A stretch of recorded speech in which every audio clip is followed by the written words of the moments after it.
surprisingly decent selection too. That's where we're coming in. Surprisingly decent selection. You're welcome. I live to please. Yeah, just like they do. Exactly. Hi, everybody. Just like Tantus does. Exactly. Just like Tantus does. There's so many bad jokes that no one will get, but that's fine. Welcome. So, hey, Legacies of Caine. Only the true fans will understand. No, they won't. It's fine.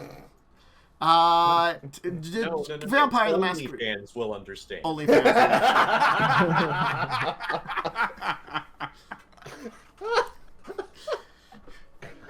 Oh my god, Carpe, that was good. I gotta do the finger guns. Bam, bam, bam, bam, bam, bam, bam. We're playing Vampire the Masquerade. We're starting great on this one. Thick. We're starting nice and thick and long. I gotta stop. Okay. Now I feel like I'm playing with Joe again. I'm sorry, did somebody say nice and thick and long in here? Uh-huh. Look, this is... am I playing with Joe again? Has a person whose maturity never got past 15-year-old I don't know, but it sounds like I have an antediluvian to please. Giggity? Giggity. Anyway, yeah, we left off. You were in Kenya. We were checking out some archaeological sites. You had 2 more to check out on going on this tour with the individuals whose names are... Malcolm... somebody or other. Malcolm. Malkavian? Yeah. Malkov. Malcolm Chamber. Malcolm Chamber. Iana. Yeah. Iana. And Alan Darlings. Alan Darlings. That's a name I gave that guy. Iana. I forgot I gave him that name. Really, I gotta be honest when I'm looking it up there. I'm like, wow. Yeah, Alan Darling's the assistant of Malcolm. And you find yourself... pin-size Iana bomb. You find yourself south of Lake Logapi, or Logapi. I don't know which one it's supposed to be pronounced as. Probably Logapi. Yes, Lake Togepi. Exactly. Togepi. I mean, it is the fairy event in Pokemon. The original fairy. Or fairy type was a thing. But, yeah. So, when we last left off, Nathan and Emil were hanging out with Malcolm and trying to find stuff out, while Leslie was talking with Ayana and found out some really interesting information about this nice lady who's hanging out with you. She's a very good artist. She's a very good artist. Mm-hmm. She's been around for conversationalist too. Quite a while. Has confessed to not really caring about much other than her art. Gotta be honest about that one. Yeah. I understand it. Sounds like an artist. Fair enough. Totally normal person otherwise. Nothing odd or unexpected about this lady. Yeah. Definitely does not possess the ability to hear across a continent. Yes. Yeah. So, Leslie, your instructions are to find better information and quit wasting our time chattering with artists that aren't going to help us. You'll never understand the art of the game.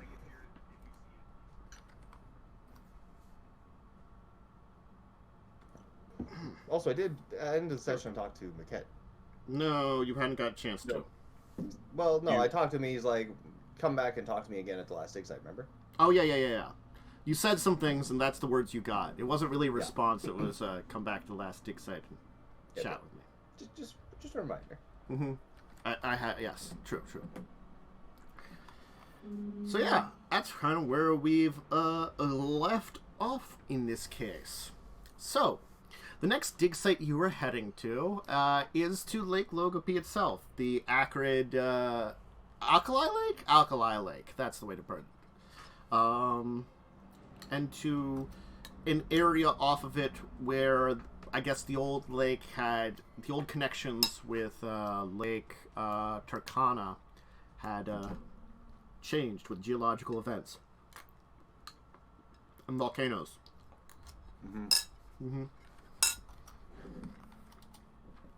So, you're all moving back up and heading for the next site.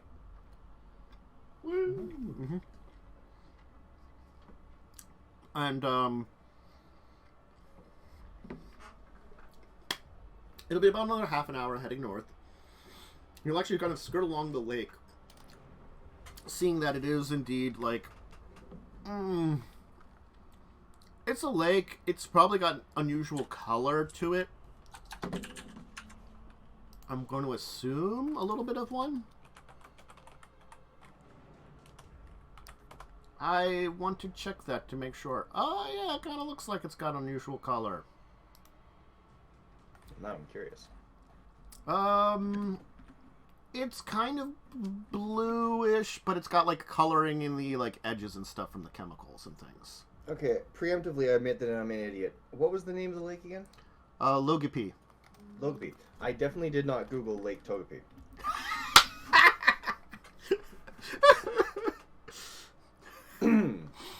That did not happen. Totally didn't happen. Any potential claims that it did happen. You're welcome.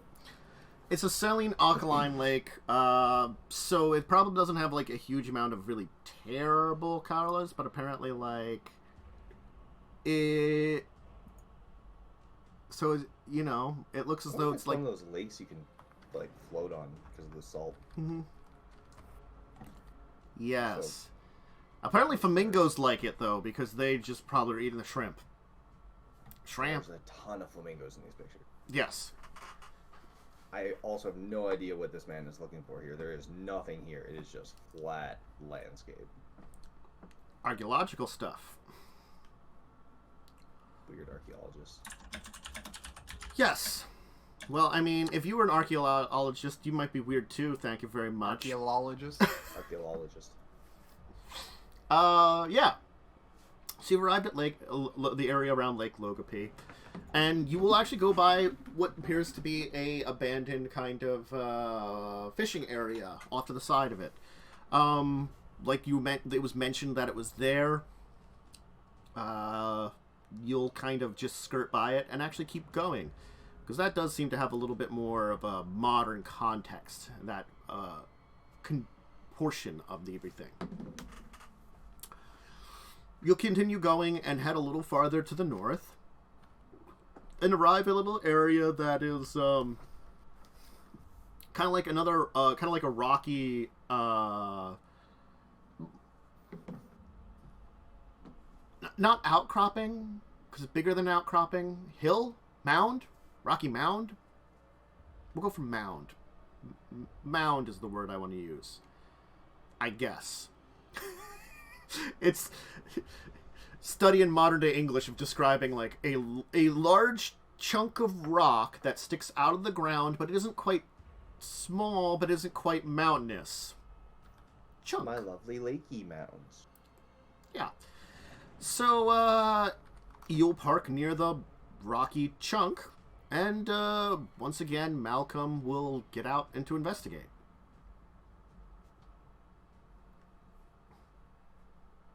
And seriously, Nathan, do you expect me to resist when there's somebody that attractive sitting over there? Like, come on.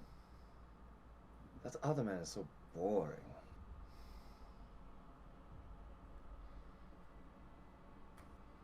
You'll see, you'll Big see... wink. Malcolm is the one who was like annoyed with us or he was the one who was asking questions about science stuff last time, right? He is the one that seems to definitely be a scientist. Got it. So I'll probably go on. So what are you looking for this time? And actually, no, that wasn't. So what are you looking for this time? That was a character.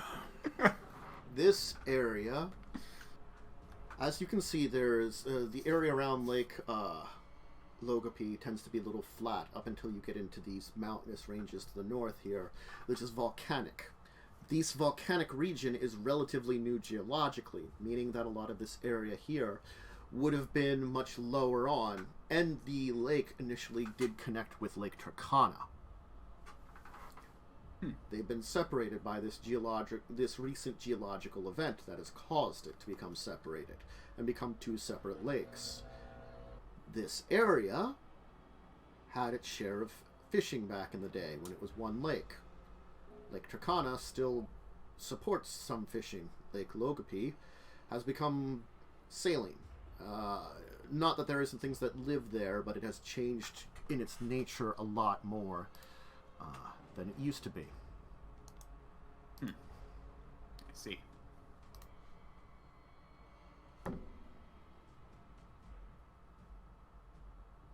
Seems like a rather inhospitable region. What with the This just... Oh, I thought you were done. Continue. what with the rather high salinity, I mean I can smell it from here.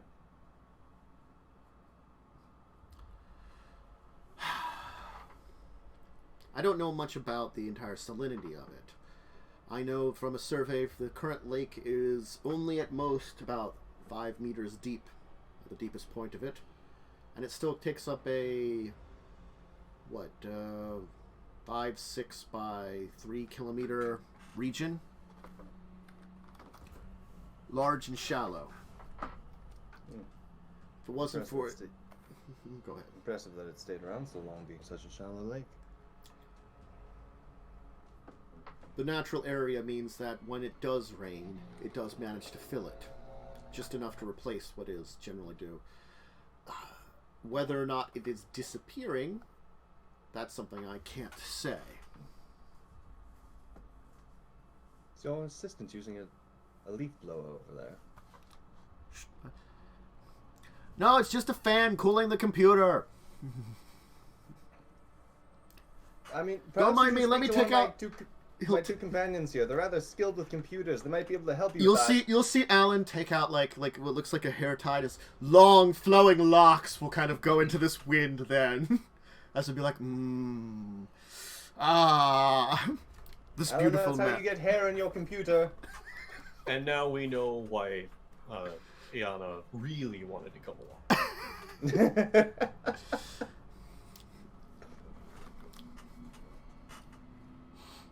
His long. So is this flowing merely a locks. geological study, or is there artifacts to look into here as well? Looking into the artifact side of things.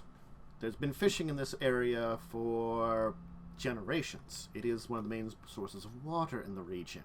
So therefore, looking into the fishing villages, settlements, anything like that. There has been evidence found in this region previously of that. You see, what you kind of can't tell very easily is this area here is particularly a little built in a little lower than some of the surrounding regions. Now, it's not in such a way that water would gather here currently, but what I can tell is this area, and through some assistances from some geologist friends of mine, this area here would have been part of the lake that we're in right now. This would have been an island in the lake that we're at here.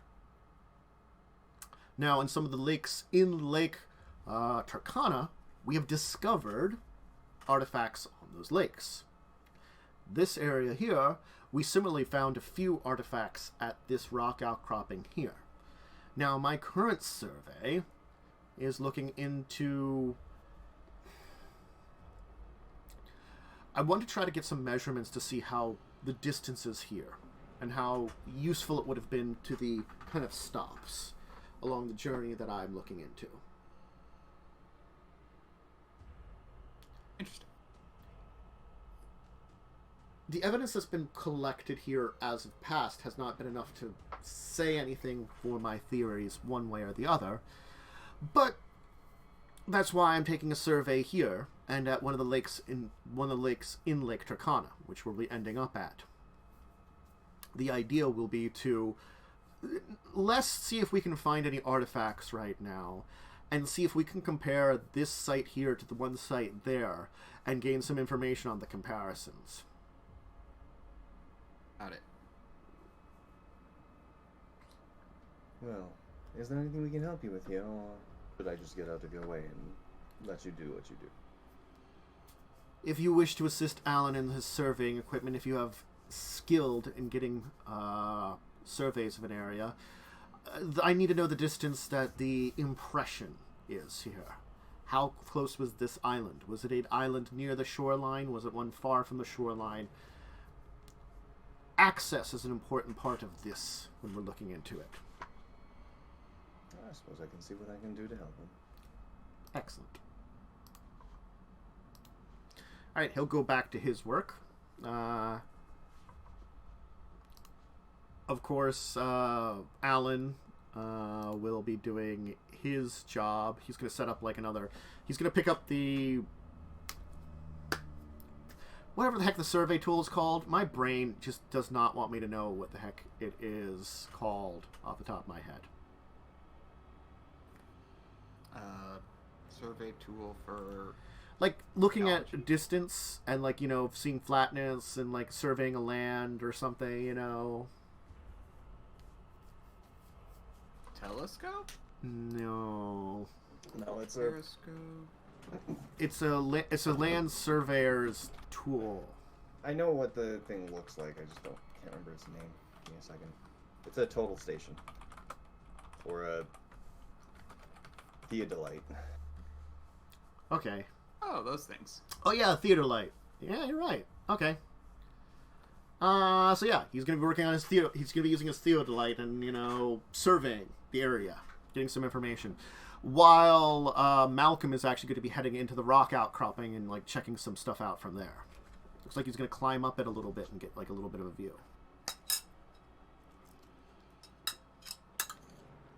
Alright, well, I'll try and help Alexandru, whatever his name is. Much Alan more Darling. chagrin. Alan. I'll help Alan. Mm-hmm. I realized I made him English, called him a darling. And there's a huge incidental Peter Pan reference there. Mm-hmm. You're welcome. Well, I didn't mean to, but I keep thinking of it now every time I say his name. Okay. I don't think you're skilled in anything that would mark surveying tools. probably not. So just roll like me on intelligence. We'll say difficulty is 6. This is just seeing how well you can assist him. If you're more of a help or a hindrance. Empty stat. What's an empty stat? I have linguistics. Intelligence linguistics. Sure.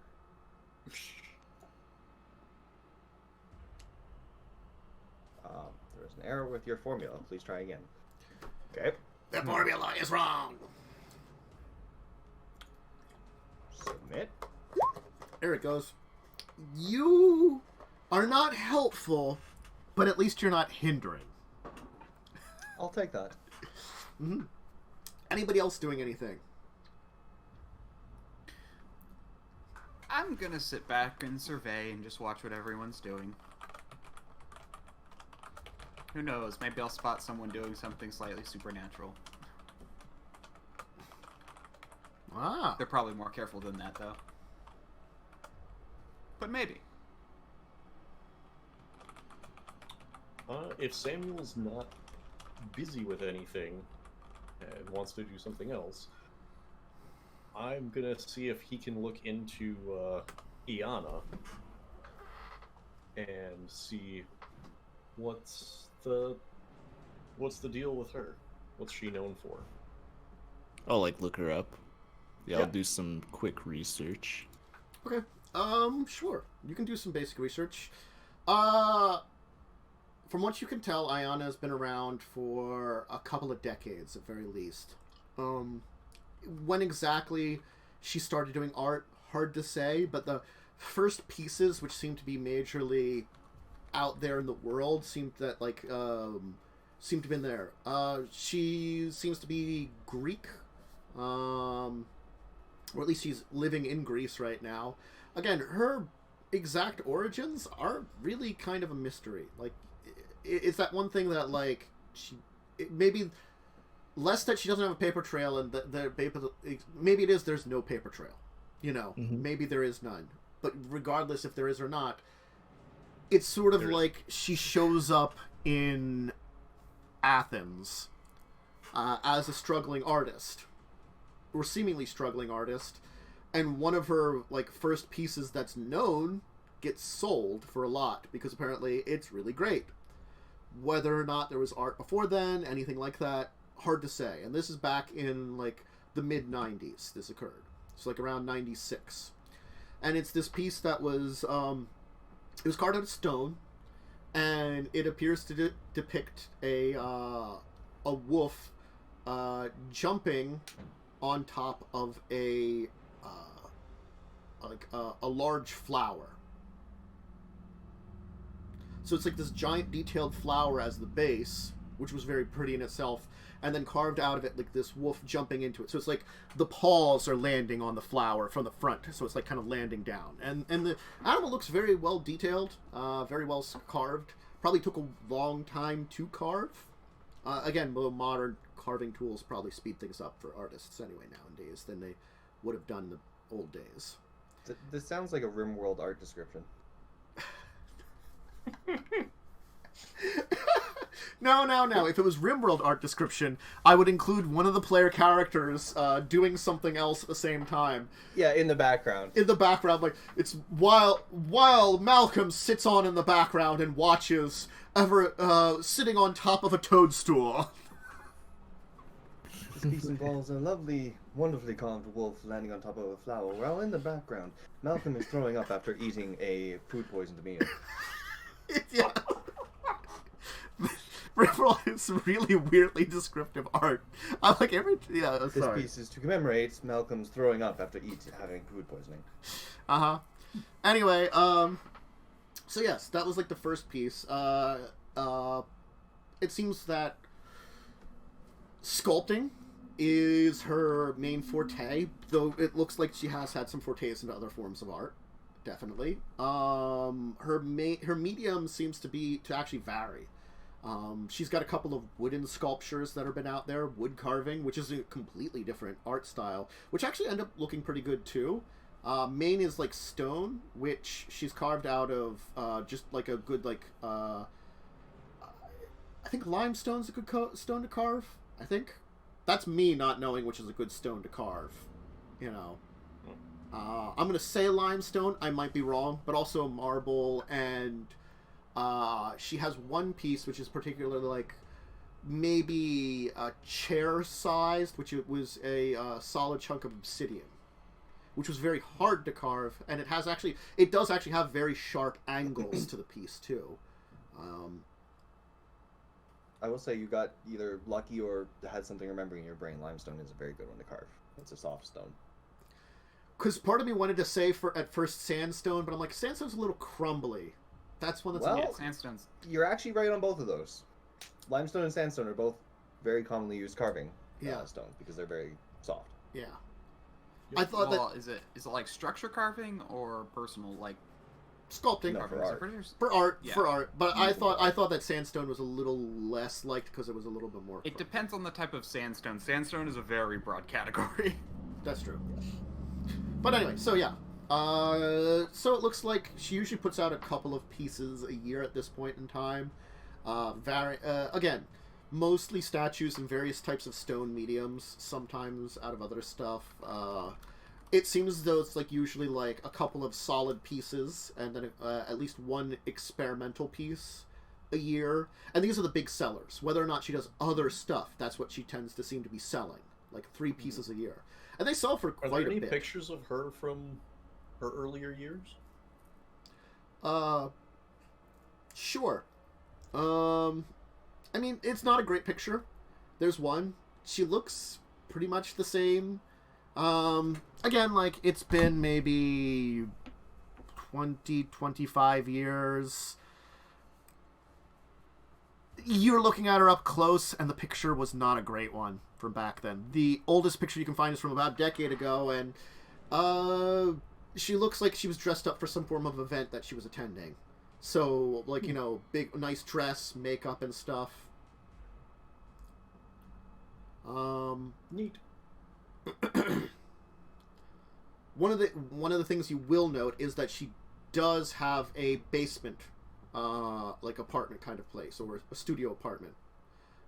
She says that because she works with stone, she likes to be closer to the earth rather than be up in a place with a lot of sun and stuff. And I'm really excited for Nathan to figure it out. And then Leslie, or like he goes to Leslie's like, I figured it out. And Leslie's like, wait, it took you this long? Mm-hmm. I don't know what you're talking about. Leslie would never say something like that. No, definitely not. He's cackling internally this whole time. Nathan's sitting there going, I can't believe you're wasting time talking to this artist. Why aren't you helping us? And Leslie's just like... Mm-hmm. So, that is what you can find out about her. Cool. Alright, Wait, Alan, did you want me here or over there? 5 steps to your left, please. My left or your left? Your left. My left, alright. At least you get in the right position. That's my favorite skill. Not responding. He will not respond to that one. He only let his manly and beautiful locks sway within the wind. As he surveys. I just need a wind against me, and I undo my hair tie so it's like waving in the back, and just be like acting like I'm in the looking at the theodolite, you know, like I'm using it, like. Leslie strikes a pose in his nice 3-piece suit while Alan looks through the theodolite. Make sure you get my good side there, Alan. It's so stupid. Anyway, you finish up. You just finish up. I'm going down a stupid route. We're gonna. You finish up. Are you doing anything else, any of you, or letting them finish up, and then we can move on to the next site? Because As I said, I'm just observing the situation. Yes. Seeing if anything weird happens. Yep. I'm gonna be honest. There's probably something weird happen. Is it a different weird from your normal weird? No. Yeah. I was wondering supernatural, but yeah. Oh yeah, no, none of that. Just normal, the weirdness you encounter. Yep. The weirdness of these weird people who are weird. Exactly. I resemble that statement. Anyway. So, yeah. Then you'll head on to the next site, of course. So, it is a bit more of a drive, and now it's getting not necessarily like late in the evening, but you're definitely past midnight now. Probably getting towards 1 or 2 a.m. when you're finally arriving at this last site. It has been very, like, energetic going on this tour, you know, and, The party bus this entire time just...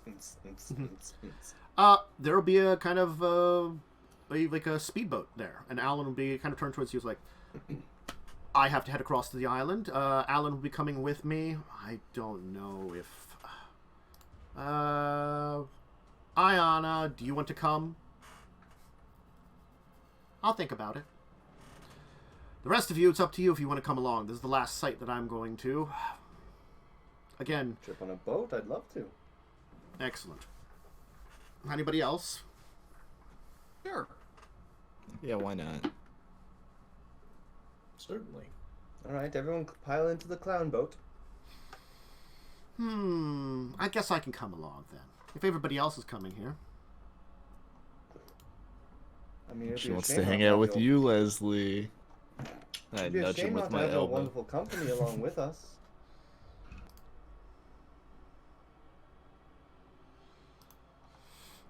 Alright, so it'll be like a... I'm gonna be bad in judging distances here. I'm just gonna say that right now. But it's approximately, we'll say from you're on the southern part of the lake when you finally get to the boat, kind of around that area there. It's like, it's a bit of a trip still. It's still a bit of a trip because it's like, it's a speedboat. How many knots can a speedboat go?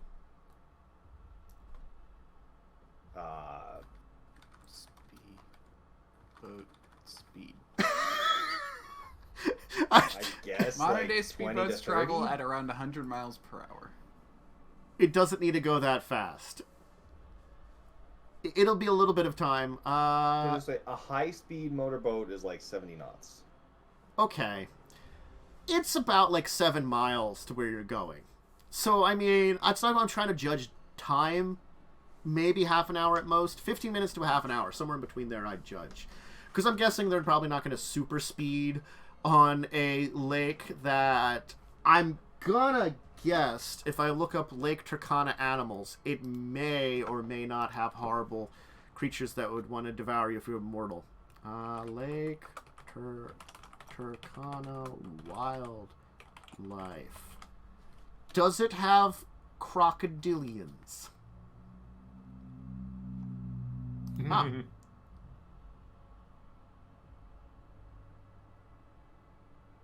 Yeah, crocodiles indeed are there. So yes, you're probably not going to want to go too fast. Also, the island you're going to, though it has archaeological sites, has a different problem, which you'll be warned about. Crocodiles. The islands tend to be breeding grounds for the crocodiles. So you're going to have to be careful for crocodiles on land during the evening. Excellent. We've met crocodiles before, it'll be fine. Yeah, I've got one. Indeed, he has a pet crocodile. Very cuddly. Indeed. Just probably like an eyebrow raised at that one. But anyway, okay. Long story, Romania is a weird place, just don't worry about it. Formerly contained the largest population of Nile crocodiles. Yeah, wow. And there's also the Turkana mud turtle. Neat. Nature. The more you know. I mean, there's lions and cheetahs in the area, but surprisingly, they don't mention hippos in here. Good for you. Cheetahs and crocs. Oh my. You at least don't have hippos. Thank goodness. I mean, realistically, I'm more scared of a hippo than a croc. It is true. Yeah. So, Although we don't have Dawn with us, so the the four of us might not survive an explosive grenade inside one's mouth. True, true. It's fine. I'll just take it to the Shadow Realm. Give them a new pet. Ew, because I think you're too far north for hippos. I was just making sure I understood this. You're close to the range of it. It doesn't say there's hippos, so I'm going to assume there's not hippos. So. It's probably due to just the large amount of crocs. Hippos are probably just meh about the area. Yeah. Eustace, darling, shall we go up to that lake? No, Beatrice, no. There's crocs there. We're not going there. That area is very Yeah. But, Charles, I could handle a crocodile. Or two. I mean, have you not seen my wonderful large stompy feet and my big crushy teeth? Why So, would I moving faster on. than those weird two-legged monkeys? Humans, I think they're called.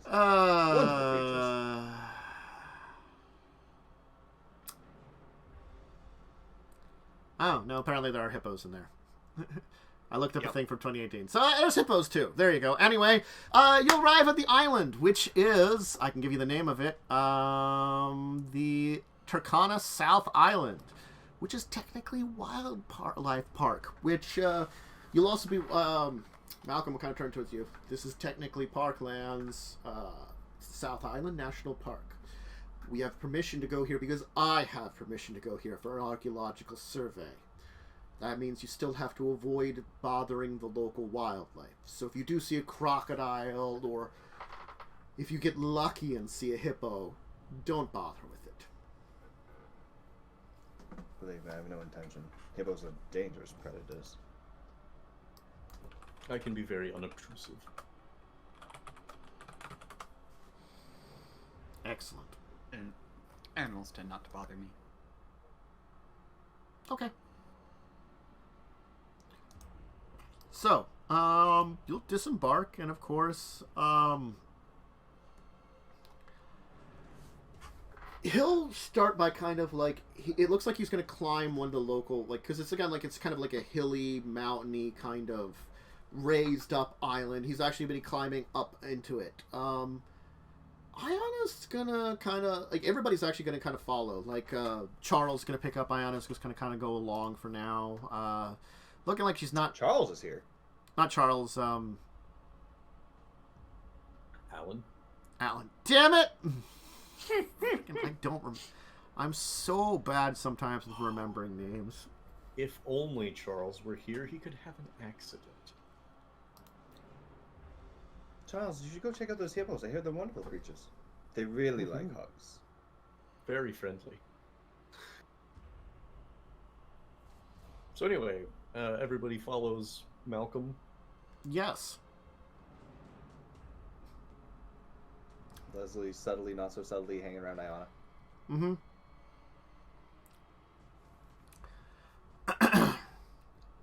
The one thing we have to worry about right now is that we don't want to get up into the old volcanic craters. What we're looking for is stuff that would be down here on the edges of the craters. Most of these volcanoes are old, haven't erupted in a while, have been inactive, dormant for long enough that we can still find things in this area, fortunately.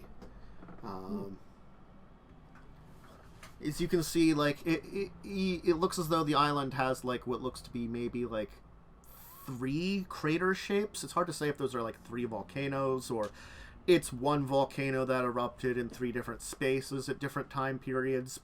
But they're not very... They're defined, but not well-defined. Kind of how they are is they're kind of like craters that lead down into water, you know, so they've flooded long ago. And some of them, and they've all kind of broken down, broken apart. But you can kind of tell... There are 3 areas that might have been volcanic activity at a time. He's coming in from the kind of southern side of the island, which I'm just going to pretend it's over here on my map because I don't know which one's which. Got to be honest on that one. Going to rely on random knowledge there. Anyway, coming in from the southern side of the island, it's kind of a flatter area too. There are plants there, so it's not like it's devoid of plants. But it is a little bit more scrubby, with fewer trees and stuff too. At night, I'm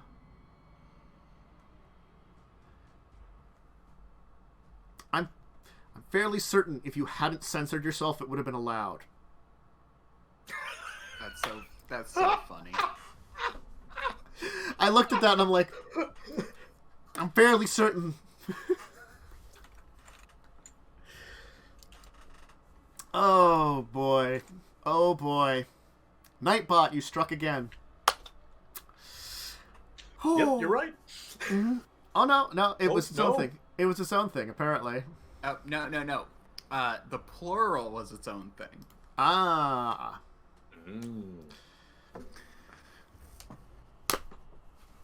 Anyway, going into the area is kind of like a little bit into a rise. What probably is the oldest of the volcanic sites seems to be nearby, as it forms a kind of lake area on this island in the center of the lake. There also seems to be like a little area cut off to the one side that maybe shows off some of its volcanic past on the rift vent here.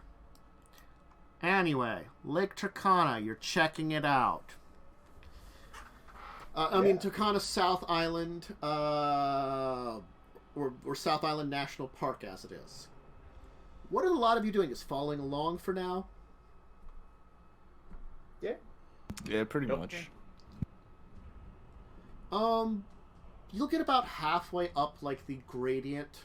Again, like, you can tell that probably this area was volcanic at one point in time, as, like, certainly, like, it's got, like, it's kind of flattened craters, but there's still a little bit of cratery, so there's still that little bit of gradient, and you're about halfway up the gradient, maybe, you think, like, maybe about a mile hike you'll kind of take, from the boat.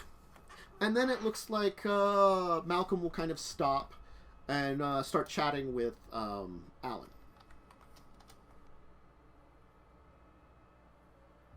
heightened senses. Okay. Do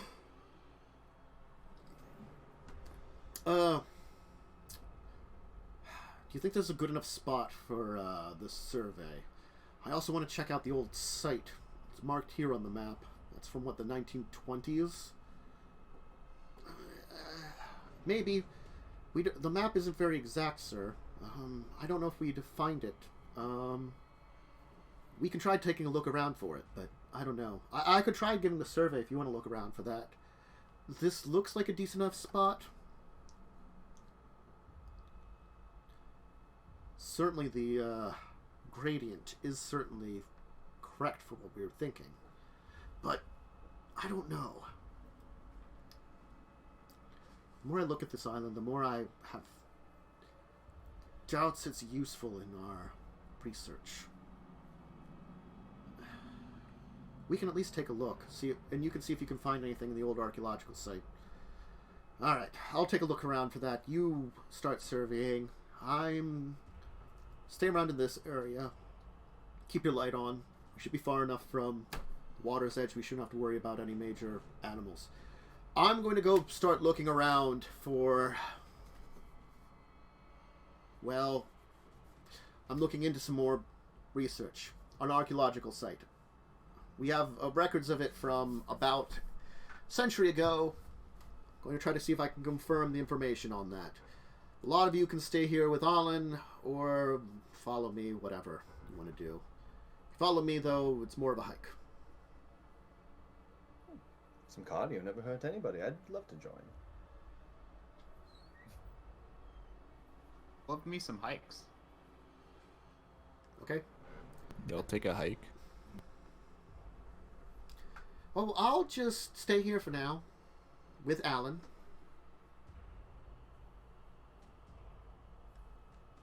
You're doing a wonderful Would you like job. any company? Oh, if you want to stay.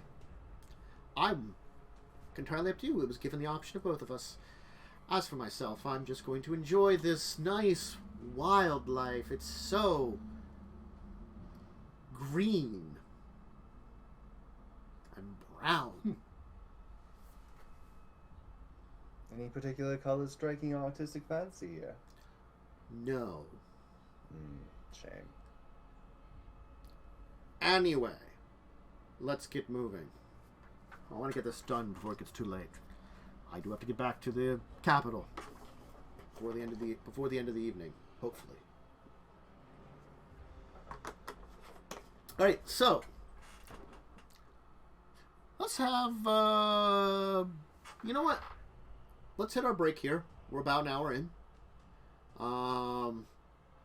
You know, we're pretty on time right now. When we come back, let's have Nathan have his entire thing with Iana at first, and then we'll kind of switch back to the rest of the group with Malcolm looking for an archaeological site. So if you need a drink, snack, bathroom break, go ahead and take it. We'll back soon.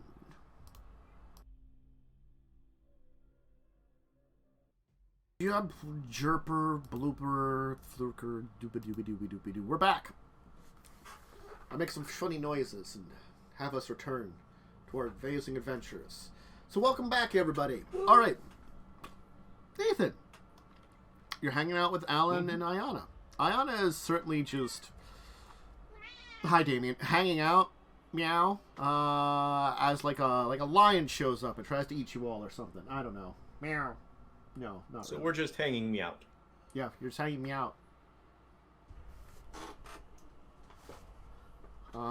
She's just kind of hanging around, chilling, and Alan seems to be doing some work. He has the surveying equipment out still and seems to be looking through it. Not as exact as before, but trying to like just look through stuff and trying to like maybe judge things. Meow, meow, meow. Stream cat. Tiny 9. Look at that. Cat. Cat. I'm gonna put some streamed cats in chat just for that.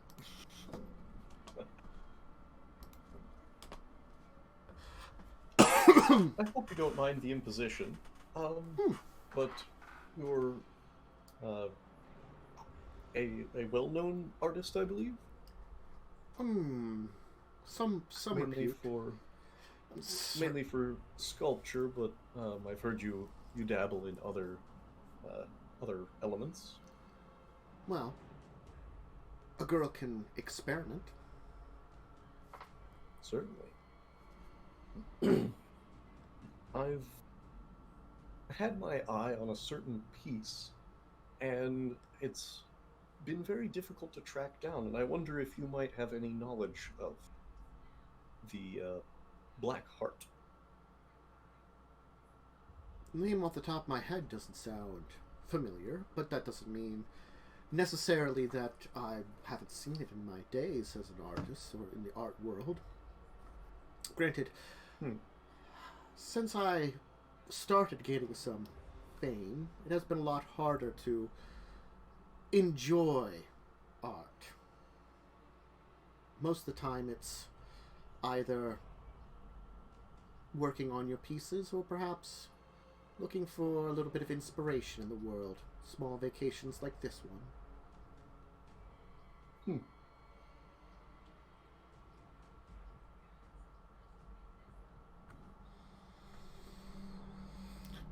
So what sorts of things do you find inspiring that Malcolm can find for you? The ancient world is always so inspiring. It's so interesting to see the way that people used to reflect many different things in their lives, in their times in the past, and even in their art themselves. While I don't have time to go to every museum and check out all the things that are there, perhaps stopping by a place such as this one and seeing what someone in the olden days was inspired by in their art necessarily isn't a bad thing. Art reflects itself in many unusual ways.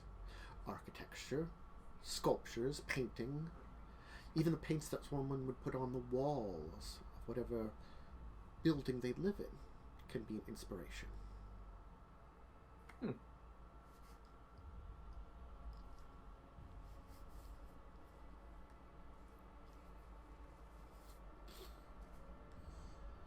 I'm sure you find inspiration in your normal life. Yes. I definitely do not fancy myself an artist, Well, though I do appreciate the aesthetic that it provides to a household or a setting, in any environment, really. but do you find places that are more warming to have a piece of art at? A place to put a painting, to display a statue, to have a proper wallpaper or just general color to a room? Again, I don't fancy myself a designer either.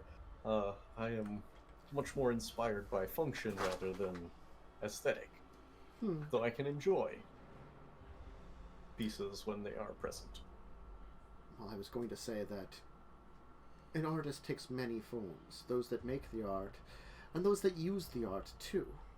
If you should hang a piece of art up on display in your, let's say, office, then you are showing off that art.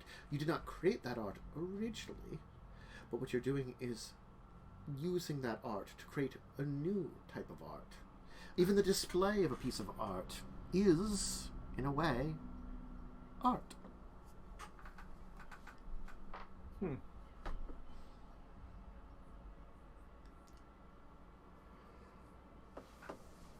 I gesture towards the party bus. Well, that is fortunately one of the things that my wife-to-be takes care of. Selecting art to display. In the office and presumably the home. I have interest in the history of Africa and the Black Heart, as I mentioned. Mostly, I've heard that it's a very unusual piece, and the displaying choices I will leave up to my fiance. The piece itself, I'm more interested in the stories of it. Perhaps if I described it, you might recall? Maybe, though I was going to say that every piece of art has its own history and certainly has its own stories, which could be very interesting. Of course. This one apparently depicts an African temple with a woman standing on top. Deep in the jungle. Does sound interesting. The more interesting part is that it appears to have some sort of curse on it.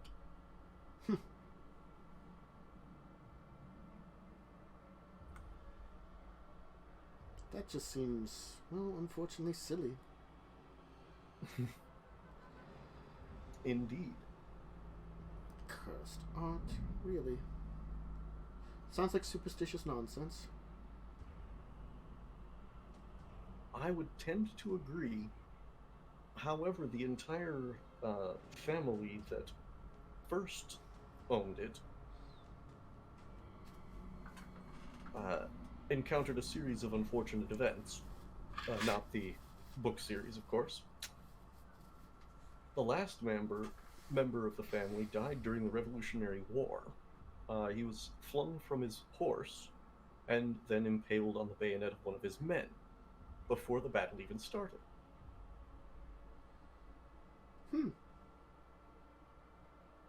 Interesting.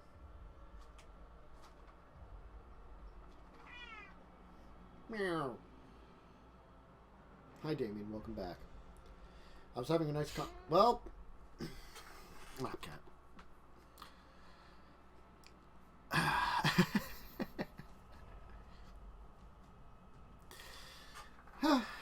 Unfortunately, I don't really know much about that. And I don't know if that kind of art would fly in the circles that I end up being in anyway. Fair enough. If you'd had an origin for a country, it does sound like if it's your Revolutionary War, it sounds like it would be American in origin, and I would check in American art museums. Well, the museums definitely do not have it. I have already checked them. The artist was Sabine Holderlin. Supposedly drawn by a friend of the Vitki's, I believe.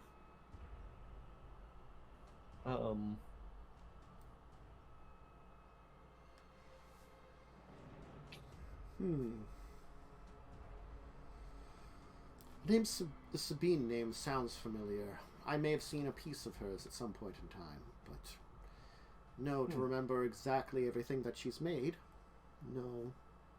Unfortunate.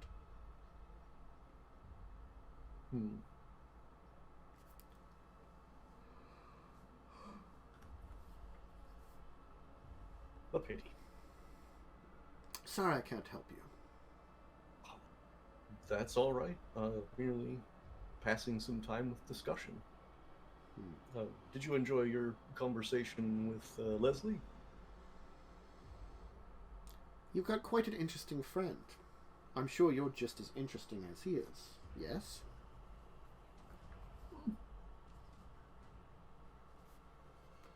That's a good question. I can't say that I know all there is to know about him. Though I would certainly agree that he's interesting. Did he tell you the story of how he lost his arm? No. But that wasn't really a subject of the topic of any subjects that we've covered. I guess I it could imagine have most people are curious.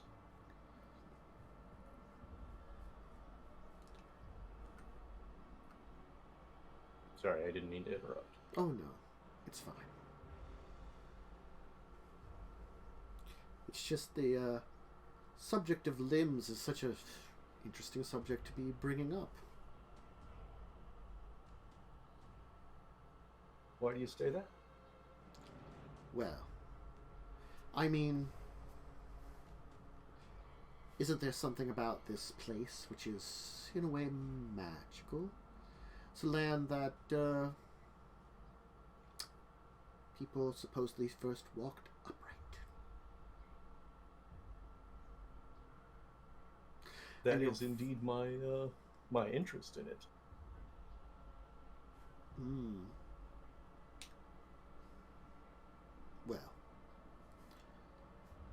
let's wait and see if we hear something from our friends.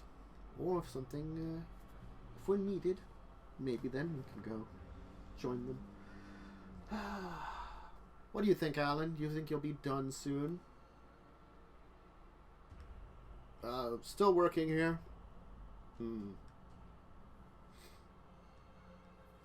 As boring as ever. Completely loyal to Malcolm, mind you. But certainly boring. I know someone like that.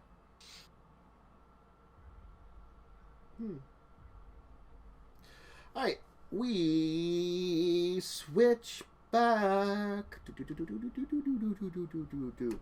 to Leslie, Samuel, Emil, and Malcolm heading farther up the mountain. Or kind of, maybe not farther up the, what's left of the caldera, but kind of parallel to it a little bit. And then there's this giant explosion, and suddenly I'm just buried in rubble. Worst experience of my life, I must tell you.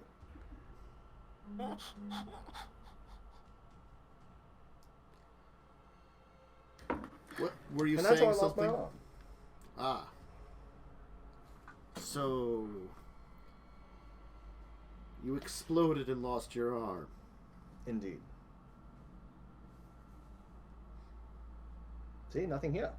Poke, poke, poke. It's been rather a learning experience getting used to doing everything with my left hand, but you know, I've made do. Do we have much further to hike up here? This is quite a bit farther than I expected to be. Feels like we've been hiking for the last 20 minutes or so. Probably about that. But we're looking around for something that's hard to find. It's a archaeological site on an old map that, where that exact location is, well, we have to judge by the map itself and hope that we get lucky in our judgments. Anything unique about this place that might help us help you look for it? The old records told of a site on the southern island where a number of artifacts were discovered. There was a slight dig and an area, I wouldn't call it necessarily underground, but a area that was buried was discovered. A chamber had artifacts in it. Whether or not that chamber was man-made or not, the records don't show. If it was a natural lava tube, well, that's not really marking to anything that we need to find. What we have to find is evidence that the area is indeed dug out. Tricky, covering the entire side of the volcano. Again, this has been extinct. I think this island's volcanic activity has been existed, but has been relatively dormant for perhaps last 4,000 years. You can still see signs of it. You can see the areas where there's still like geological stuff going on the island. You're saying that there are caves inside a volcano that we're looking for. Well, this area of volcanic activity has been dead. The island itself is quite Of course. decently sized, and the northern volcanoes are still. The northern volcano is still slightly active. The direction that we came from, you might not have noticed it, but if you look from the east or west, sometimes you can see glowing on the north side of the island from luminous vents. That's why this island is also sometimes called the Island of Mystery. Just that caves and volcano may still have extra The volcanic area. sulfur in them. Well, the volcanic area to the north If is it's what we're been going dead. to avoid. We're Oh, going no, to. I'm talking about even a dead area. It's true. This southern area here, even in the recent volcanic activity that's occurred within the last 1,000 years, hasn't affected this area as much. Hence why the artifacts can thought to be something that are quite old. Just the natural area and the progression of where the volcano itself seemed to have moved. Have you any notion of how we should find this, or perhaps would splitting up be an option? 4 people can cover ground more efficiently than one group of 4, after all.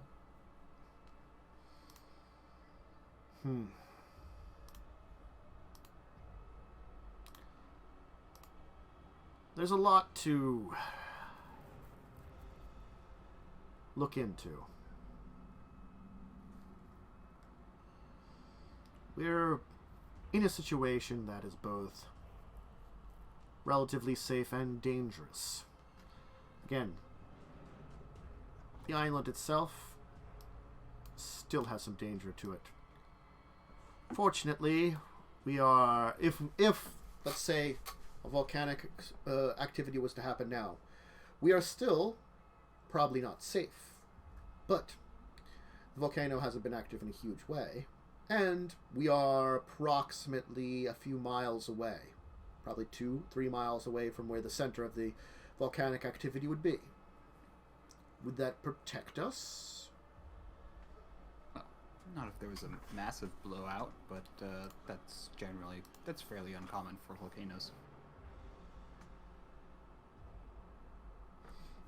So, that's why we're looking for this old archaeological site here. The volcanoes, don't have to worry about it.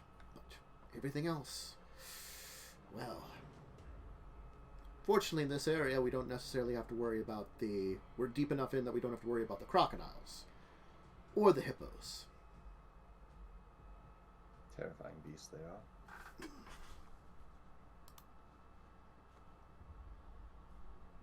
And what's your plan? What are you thinking? What How am do I we thinking? find this site? Using the maps that I have, which again are 100 years old and don't include actual satellite data, are basically hand-drawn maps by a survey team that took out probably about 24 artifacts from this location that ended up in some form of deep storage in a Kenyan museum until discovered more recently, again, thanks to yours truly looking into some of this stuff. It went away. It was basically nothing. What interested me again was the materials that were used. The dating was hard, but it was certain types of pottery that were used.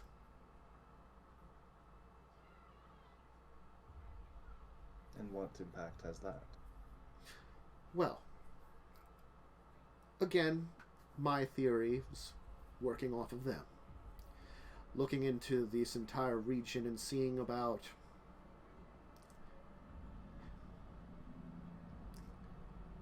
there are historical borders to many of the African kingdoms.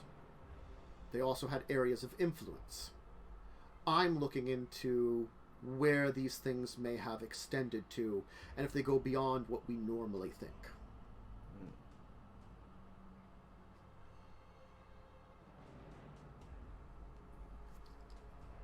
And thus we return to the problem at hand of finding them. Well, We this have the area maps. this area has also been a very hotbed of archaeological excitement. Traditionally, though, more ancient. Many early skeletal remains have been found in these regions. Early humanity. Yes. An ancient area indeed, then. Indeed. So how shall we go about this, then? Well, I'm looking. You don't really know what you're looking for, so I don't think you can really help. An understandable position. Alright, he's gonna look around for a bit. And then, he's gonna be looking at, like, this old, what looks to be an old photocopy of, like, an older map. Is what he's gonna be looking at. Can I look at the map and get an idea? I mean, my character is generally a, like, wilderness survivalist to some degree. Sure. You can probably peer over, like, his shoulder at the map pretty easily. He's not necessarily trying to, like, hide it. He's just kind of, like, not really necessarily showing it off either, kind of thing.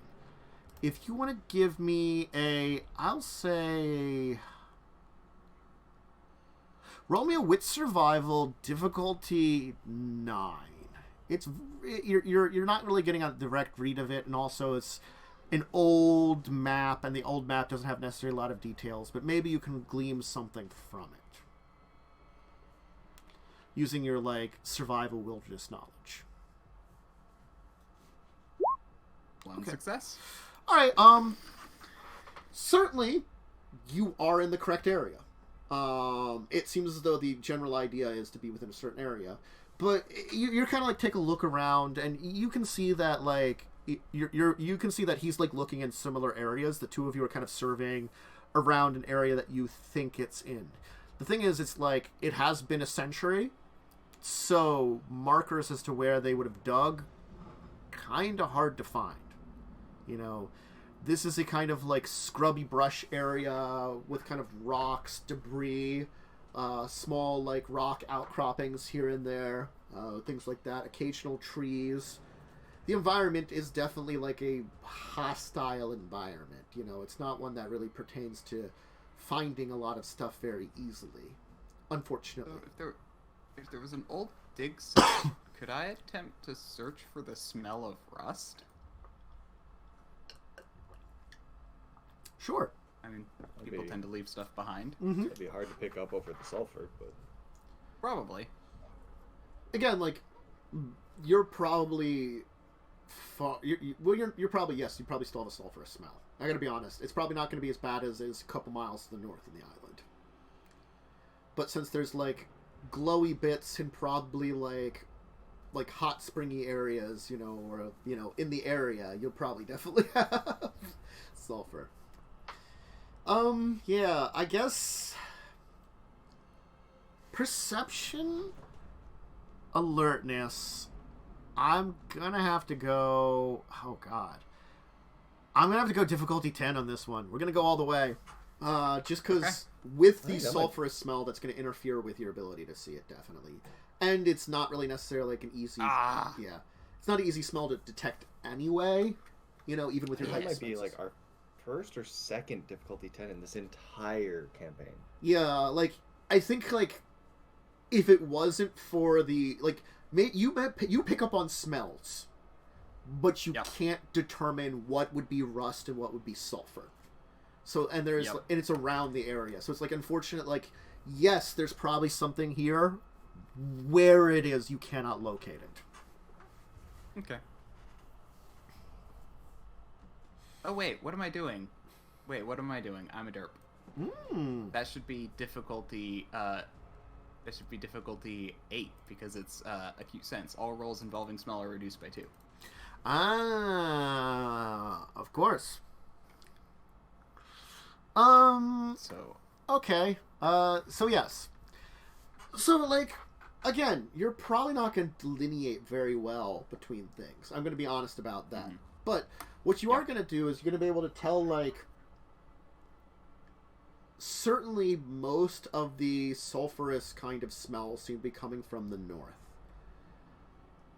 That you think is more maybe like volcanic activity or something that's coming to the surface, or like old things. You think you might pick up something a little bit to the east of where you're at. Like, because I'm making it very easy. Uphill is north. Downhill is towards the... where you came in is south. East and west is going along the gradient. You said east? East. I'm gonna just be kind of subtle about it and say, have we checked over here yet? No. But maybe it's not any worse than any other place, so... Perhaps checking over there wouldn't be a bad idea. Over there. Well, feelings aren't really anything in the world of sciences. But, nonetheless, it is a region that we haven't checked out, and we probably should, regardless of your mystical feelings.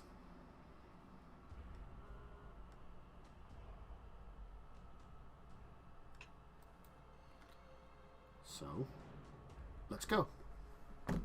Maybe we'll get lucky. Alright, you'll head off to the east a little bit, and it's kind of going to be like another 20 minutes of searching, and you will kick into something.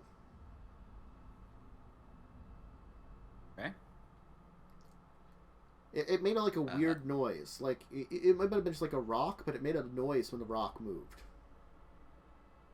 Like a metallic noise if it hit something. Yeah, I'm gonna bend over and take a look at what it was.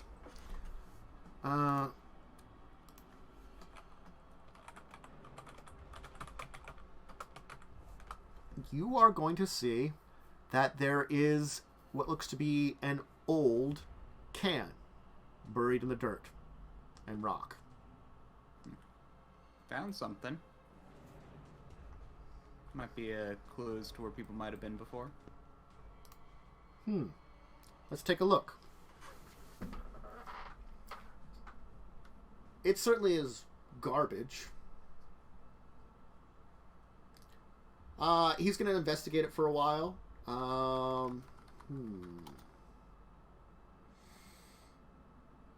This might be what we're looking for, at least a clue of it. It certainly doesn't seem to be modern can.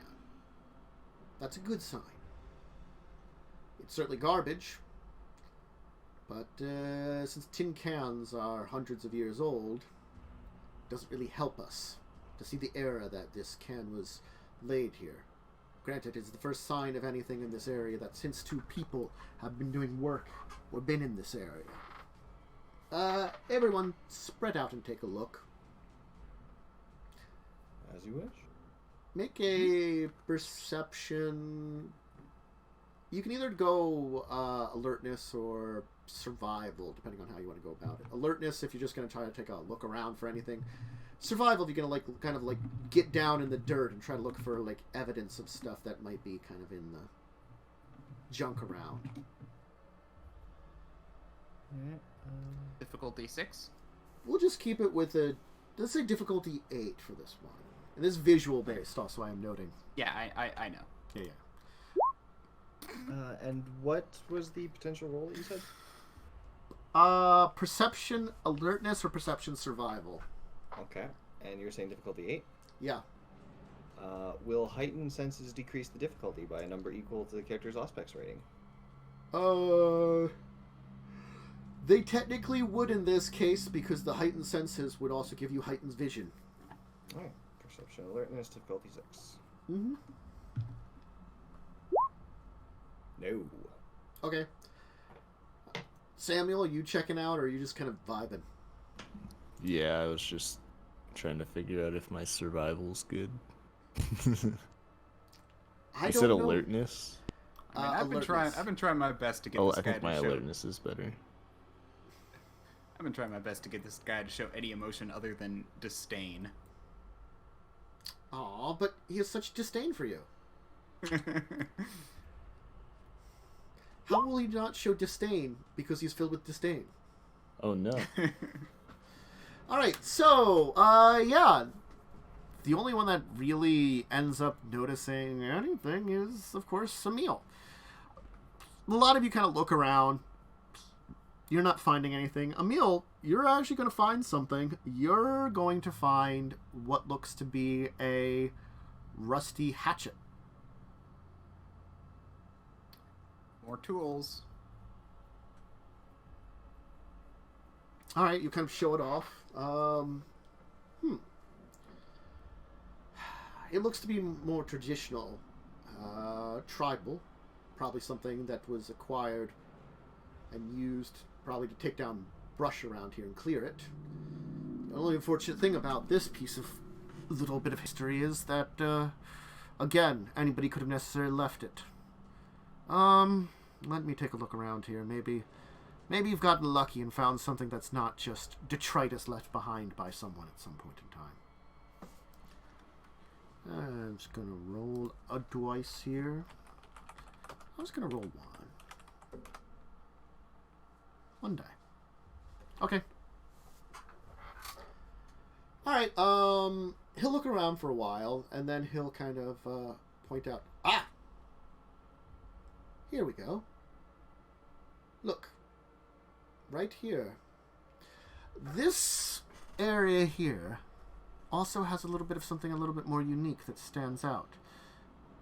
You can see that it is a little bit more... Again, there's this kind of impression in the dirt, like a low spot. Also, you can see that we're near an outcropping over there. The outcropping itself, I don't see any direct signs of digs or places like that, but it does tell me we're near to the area that possibly could have had a dig area here. So whether or not this is directly the site, at very least maybe what we're looking for is there. Do you know whether the dig site was just an open pit, as it were, or if they dug into the side of the volcano, or if they had found an opening that perhaps was covered by time? From what I can tell, it was an open pit that they were kind of digging down to. At first, they dug down approximately 5 feet into the earth, looking for artifacts. Eventually, though, they found what appeared to be some kind of pillar.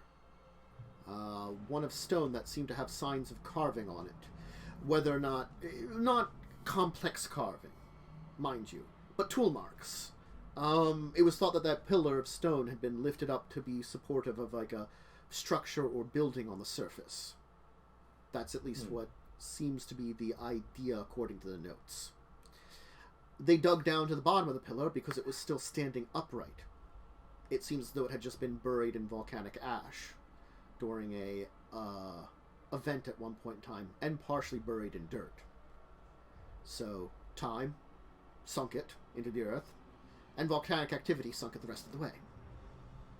When they dug down to the bottom of it, that's when they came across the chamber, which, when exploring it, they found, through some careful digging near one of the rock outcroppings, what they think would have been the exit to it. Whether that, again, was a natural cave or not, they didn't determine. Very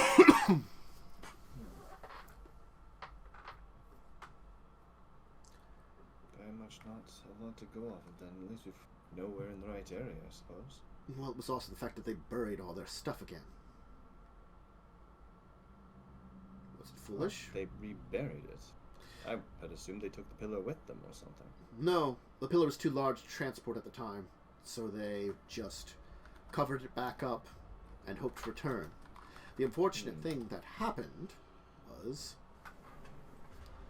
the head archaeologist, the one that was in charge of everything, died. Now, granted, it was natural causes. He was an old man. He was he was in his 80s when he found this site. Supposedly died of a heart attack. But his notes, most of them, ended up in the museum here in Kenya. And were never followed up upon. Apparently not. He was actually planning to send for some of his notes and do a study on them from the journals that we found here in Britain. But he passed away not long after he returned home to Britain and never sent for the material. I'm starting to feel like this will be a 2-day thing at a minimum. I doubt we have the tools or the time to excavate, even if we do find the right area, excavate the pillar out and find the chamber again ourselves tonight. The pillar is not the important part, though. Oh. Again, there was at least a sketch of the pillar. That's something I could see. And through the sketch, I could see it probably wasn't going to help me for what I'm looking into.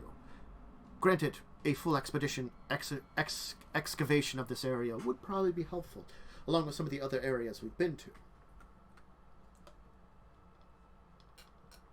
So if it's not the pillar that you seek, what is it? The tunnels. And that's why there's these rock outcroppings all over the place. Remnants of volcanic material. Seemingly large volcanic piles of large volcanic rock that, through gravity and probably impact, have gathered together into small outcroppings. They're all over the place. Right? Indeed. The site is near to one of those. We've found evidence that this is perhaps the dig site here, from the impression. It's an area that is an indentation. It's a large indentation, approximately the size of the dig site they had. This area here could very well have the pillar under us. Now, we look at the nearby rock outcroppings. There's one in particular close to us. If we investigate that one, we might find evidence of the original exit that they found. Granted, that wasn't the only exit out of the tunnels, but it's what they discovered while they were looking around. That there was an exit at one of the outcroppings. I see.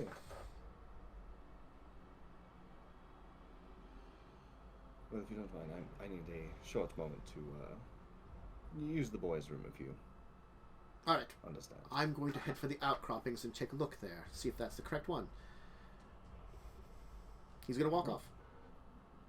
Can I find anywhere that's away from anybody's vision? Probably. I mean, there's a lot of scrubs and stuff, and I mean, like, it's like, probably judging, it's probably from waist to head high, like, scrub bushes around the area. Hmm. So you can probably find an area away from people. Okay. I want to try something. Sure. I'm gonna do the shadow walk thing. Okay. And if I walk up to that outcropping in, you know, the other, whatever you want to call it, dimension, as it were, am I able to walk through it because it's real in normal space? The thing about you being in the shadow realm is it's different than, like, let's say, the astral plane. Mm-hmm. It's like the astral plane is like, or the Shadowlands. I'm sorry, the Shadowlands is a literal shadow of the real world. Mm-hmm. You dive deeper into like a level that's like closer to the edge of the abyss, so it's like a twisted version of reality when you enter into that. Granted, it all appears as shadows to you in comparison to, let's say, poor Dawn, who was traumatized when you entered into the shadow realms, and she could see it for probably what it truly is, which is a horrifying realm of nightmares. Still resent that? Your vision blocks you of it because you technically are shadow while you're there, kind of thing. You transform yourself into shadow to travel between it, so you do not see as much of what it is. Everything is muddled and darkened. It generally has a shape of the real world, but there's also, like, there's obvious differences. So it would be physical if there's something there, though. Okay. Well, does this area look different in the Shadowland? Yes, it does. Huh. The mountain itself is is like there's a mountain here that is an erupting like volcano of black darkness that goes up into the sky and creates clouds around the island. But the eruption looks as though it's not erupting like gas. It looks like it's erupting liquid. And the clouds don't act like normal clouds in the sky. Are they like writhing? Moving as if they were alive? More moving as though they were like a liquid pouring on a surface, except the surface is the sky.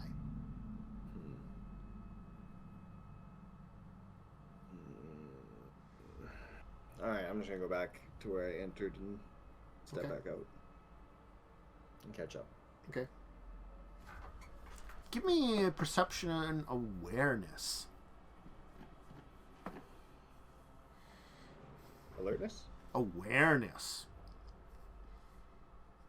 Not alertness. I don't have an awareness on my sheet. Okay, then you don't have it. That's the supernatural sense of perception.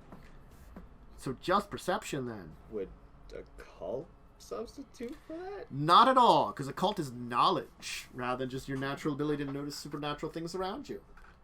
Okay. I kept trying to make you roll awareness, but I figured it was something that was upgraded in V20. Well, I thought awareness was the one that got changed to alertness in V20. No. They're different ones. Oh. They were separate. Are we not able to take it? You can. You just have to enter it in manually under the. There's a section on your character sheet. Other skills. Other skills. There's an entire section on a character sheet for that because, technically speaking, the other traits. Because technically speaking, the list of talent, skills, and knowledges is incomplete no matter what. It's just most of the other ones aren't usually important enough to take. You take them if they're specifically for your character. Like, hey, you know what you're skilled at? Thrown weapons. You can chuck daggers and axes at people. Or, hey, how about not driving, but diving. You're skilled at diving. Like scuba diving. These are things that most vampires, maybe the throwing, but throwing has been replaced by guns. Gotta be honest about that one. I was not aware awareness was one we could take. I think it was in the V20. So the thing is that it's not on this sheet. Tantus likes Yeah, this sheet better, even though it's for the old version. But awareness is one of the core skills for the new version. We might have talked about this a lot more when you were on your break, is the unfortunate thing. Maybe. It's sort of like how security is two different things, you know, now. Well, when we handle my level up, I know what I'm putting points into, because Leslie should definitely have some of that. Yeah. Alright, perception blank. Just do dodge.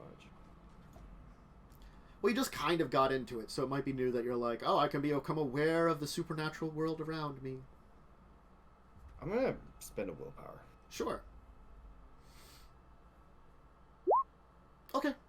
2.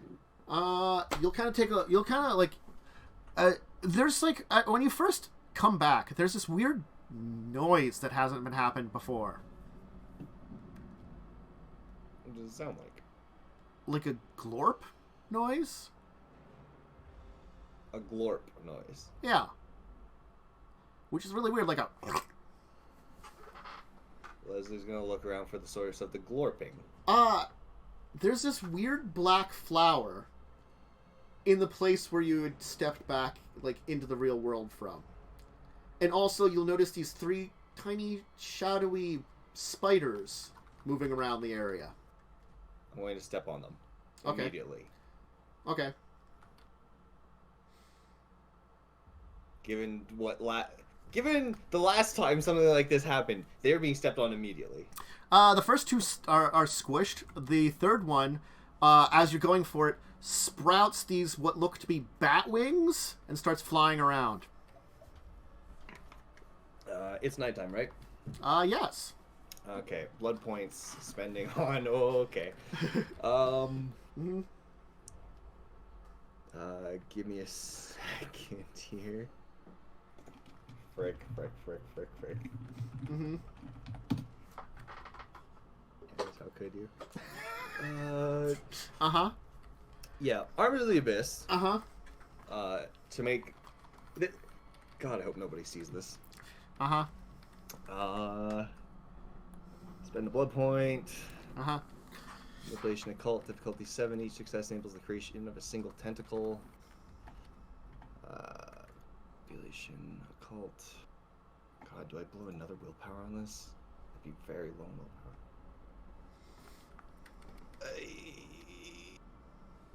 How many dice do I have to roll here? I get 4 from that, 4 from that, 8 dice, difficulty 7. And I have a... whatever it's called. 10s count as 2. Specialization? Specialization? Okay, go ahead. Please. Yeah! 4 successes! Uh-huh. Well, 2, because you got 2 1s. The 10s count as 2. Oh, the 10s count as 2s. Well, okay. Up to you. The specialization is occult, the abyss. My powers draw from the abyss. But I'm gonna be real with you. When you cancel successes, you cancel the highest first.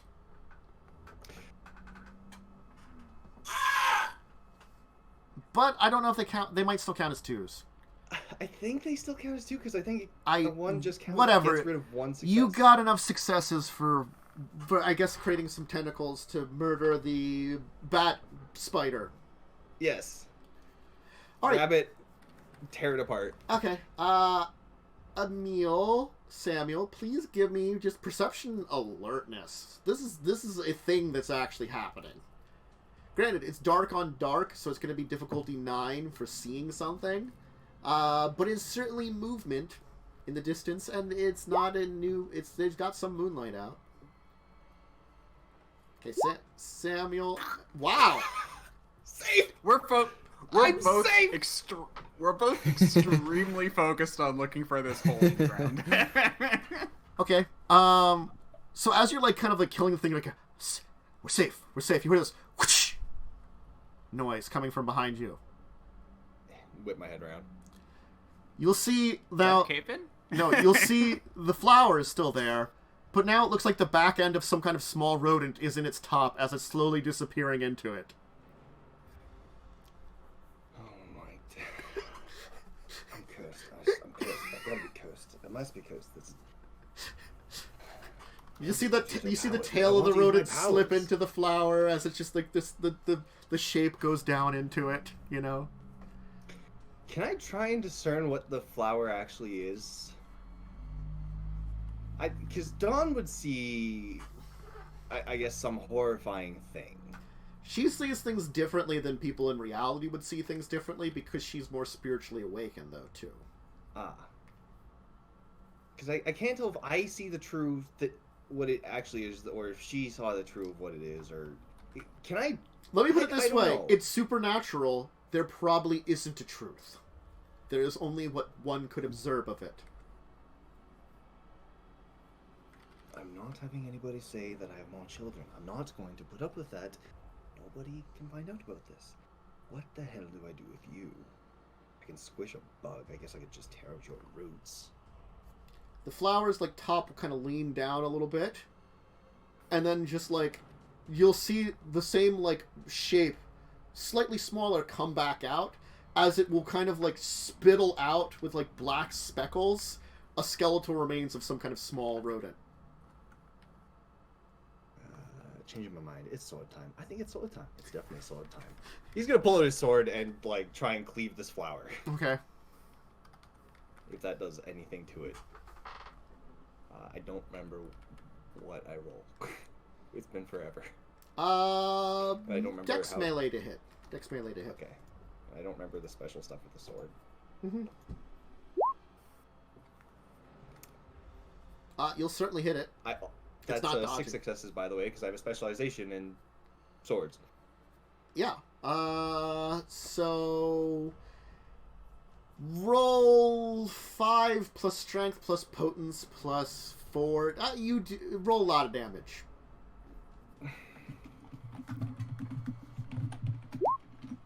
Uh-huh. Uh-huh. Take what you want from that. That, in fact, was a pretty awful roll for a lot of damage. Yeah. Uh-huh. 15144154623. What's your strength, anyway? My strength is 2, enhanced by 2 by potence. Roll a couple of more dice. Please. Like, 4 more dice. Just roll 4 more dice for me. We'll say. Okay. Wow. Those... Hold up. In 10d10, I got 32. In 4d10, I got 37. Yes, and you actually managed to do, in 14d4, 2 damage. So, I mean... He's just gonna look at his sword for a second. I thought you were supposed to be some sort of supernatural killer. Are you not? Psychically, you get... Not my fault. You suck. It's not my fault you don't have a hilt. Uh-huh. You lump of Anyway, iron, you'll whatever. cut into it. The flower will kind of, like, chop away. And, you're gonna kind of, like, feel this weird shaking in the ground. That wasn't me. That wasn't me. That wasn't me. I'm sure that wasn't me. That might have been me, but I don't think that was me. Emil and Samuel, please give me another set of perception alertness. This time, only difficulty. You're a decent distance away. We'll go 6. Even at the distance, because you're not that far away overall. Am I still behind the shrubs? Yes. I'm still safe! Yeah! Nothing bad ever happens to Leslie Miller. All right. Bursting forth from the ground, a number of I horrible got black 4 ones. A number of 4. horrible black tentacles will start bursting out as something will drag itself out of the ground. Yeah, how did we roll so many ones? I don't know, but it wasn't me! It wasn't me! Nobody knows! There's now a tree-sized shadow root monster fighting you. Me! Yeah! You cut off Fuck. its flower. It's feeding flower. You basically went up to an anglerfish and killed its angler. What the fuck did I bring back? I didn't even bring a person with me this time. It was just me. Mm-hmm. Okay. This is fine. Let me put it this way. Candace, what do I do? You got the sense when you were in the shadow realm there it was unusual for where you were at. Like, you've been in other places, but like the energy here was just unusual. Especially with that like weird volcanic activity. Perhaps being in this area allowed things easier to follow you than normal. So what's the over-under on me being able to fight this thing, take it down, and people still never knowing that there was a giant shadow tree monster? I don't know, but they haven't noticed so far. Cool. I guess I'm gonna fight a giant shadow tree monster. Our roll's pretty good. Why don't we take our second break here before you fight the horrible tree monster, which is obviously larger than the bushes around you now. They just did... Look, I'm probably going to give them yet a third check, which they can fail at, like, difficulty, like, 4, because it's taller than the trees. The last one was for the shaking ground, which would have been unusual. Let's see here, you know, the amount of, like, horrible tentacles snatching something out of the air that are all made of darkness. Okay, not missing that. The ground shaking as something large emerges from it. No one's noticing that. The horrible thing standing above the trees. I'm not confident they're going to notice this either. Theoretically, this would be like the ground shaking. That's like a physical disturbance. Theoretically, the tree, they have to look back to see it. They really have been unobservant. Look, I'm going to have a We're difficulty. really focused on looking. I for will this tell next them time. it's difficulty 4, but I probably will enact some penalties, you know, from their roll, depending on the fact that most of them botched previously. Especially 4 ones, holy shit. Yeah. I got 4. I don't even know. Also, if it's anything like my shadow, then it's supernaturally dark. So it's like seeing the essence of darkness in the dark. Yeah. Anyway, drink, snack, bathroom break. Go ahead and do those, and we'll deal with this wonderful time that, you know, Leslie's brought about. Nothing bad ever happens to Leslie Miller!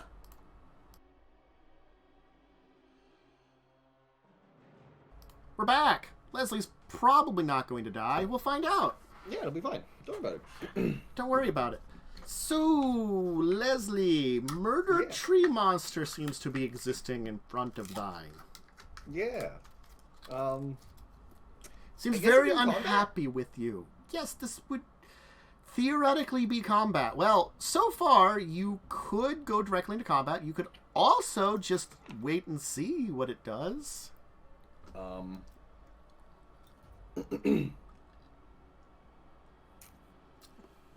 That's an option that you have. I don't know if that's a good option.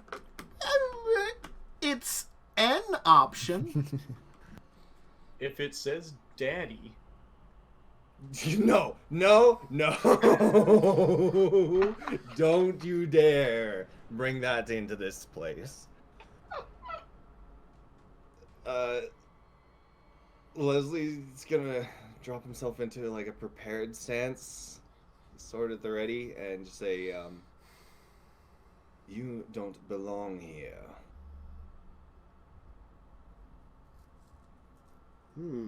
See if anything happens. Chantis is fighting so hard not to say, why not, daddy? Well, now I am. Thank you. I wasn't thinking about it before. You had to add it in. Father, you birthed me here, did you not? Alright, so it's going to make some form of horrific noises at you that seem to be communication. You're just not sure what it's saying. I'm guessing there's no figuring it out either. It didn't feel like a normal language, that's for sure.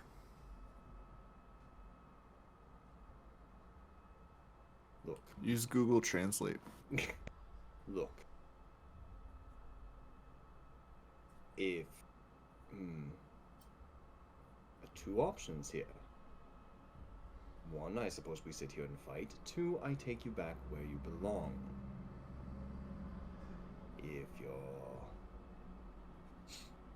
If you accept the second one, I suppose, how about you reach out a single branch?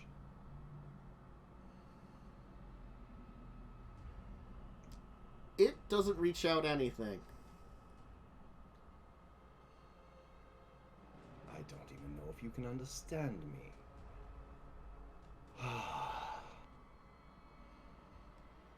Right, how to deal with this, How large is this thing? I'd say probably about 10 foot tall. It seems to be like, I describe it as a tree, but best way to describe it is probably more like it is a collection of roots or something. How far is the nearest part of it that I can touch? It's like 5 feet in front of you. And it's a writhing pile of like roots and tendrils with these like, will look to be like larger arms and legs maybe. Okay. I'm going to amp myself up with celerity. Oh. I was going to have Emil! Samuel, please give me perception difficulty 4 checks. Don't worry, there will be penalties applied for your massive failures from before. Don't worry, I'll roll 5 ones anyway. 6. Ah. Man, I thought for a second that you got 6 ones. It would have been hilarious. Okay. Samuel, on the other hand, Samuel still doesn't notice anything. I'm going to go out on a limb there. The horrible, like, weird, shadowy tree monster, though made of darkness, which stands out from the moonlight kind of giving you, like, the kind of being able to see the browns and greens, still a little bit of the scrubs around here. Yeah, no, Sammy, you missed everything. There's nothing there, totally. Why would there be anything there? That's madness. Madness, you say. Madness. I do say that. On the other hand, Emil, you're kind of looking around, and like you're just like glancing around. You're looking around, kind of like towards the dirt and the grime and stuff, and you're like, man, there's nothing around here. I just don't see anything. Maybe I should go, check in with Malcolm. And you're thinking that for a second, and then you kind of like turn towards like down the beach for just a second. And you're sitting there, and you're just thinking to yourself, and you're like looking, and you're like, wait a second. There should be stars there. No. It's less that there should be stars there. Like, wait a second. What the heck is that thing?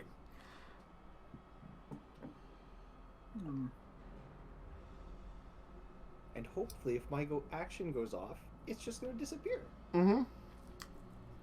Let me know when. Uh-huh. Well, my intention is to start heading that direction. Be like, Leslie's been gone for a while. I'm gonna go check on him. Well, there's a horrible, like, creature made of shadows over there. No, Oh, you're right. I shouldn't draw attention to it. You're looking towards it, and it's that thought. Your brain just breaks for a second of that. Like, didn't Leslie go over there? Mm-hmm. You know, Leslie, you gotta stop going off and making babies. Shut.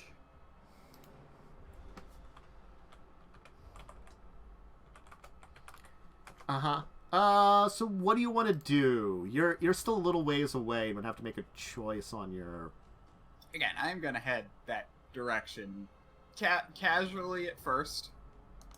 Okay. And then probably sprinting after I get away from eyesight of everybody. Okay.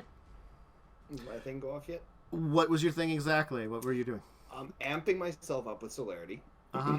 to move very, very, very, very quickly. Mm-hmm. First action with celerity is going to be... I can't remember what the proper term is for World of Darkness, but basically like taking a dodge action with the first action. The second two actions are just going to be going as fast as I can to dash up to the tree, touch it, and step. Shadow step.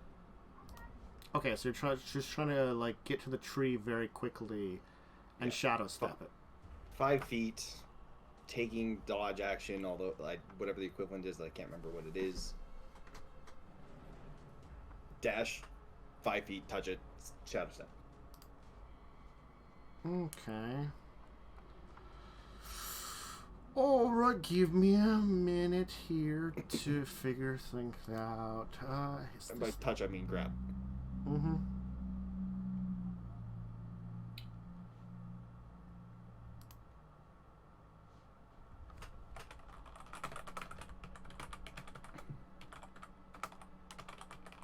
You remember that it came here because you went to the abyss and then back? Yes. Okay. Yeah. Yeah.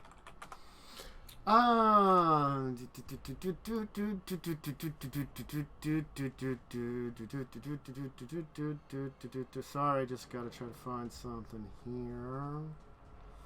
Looking for something fun and wonderful. Is that the one I'm looking for? At this point, the out of character explanation is he still doesn't exactly know what Malcolm is. Pretty sure Alan is a normal human. Pretty sure this thing would break the Masquerade. So get it away. My guess is Alan is Fieldings. Not actually Fieldings, but... I thought that at first, but... I don't know. He's not really giving off ghoul vibes. Plus, when I looked at him, I didn't detect anything weird. That's true. I can't discern what this is when I looked at Malcolm, but Alan, I don't remember giving off anything weird. Okay, I guess... Oh, God. Please give me a roll of your current willpower. So we willpower roll. As I continue to try to find something. Please. Yes! Alright. I'm just gonna roll something here. Just check it. Okay. Okay. Alright, that's the first thing I needed from you. I will also need to you...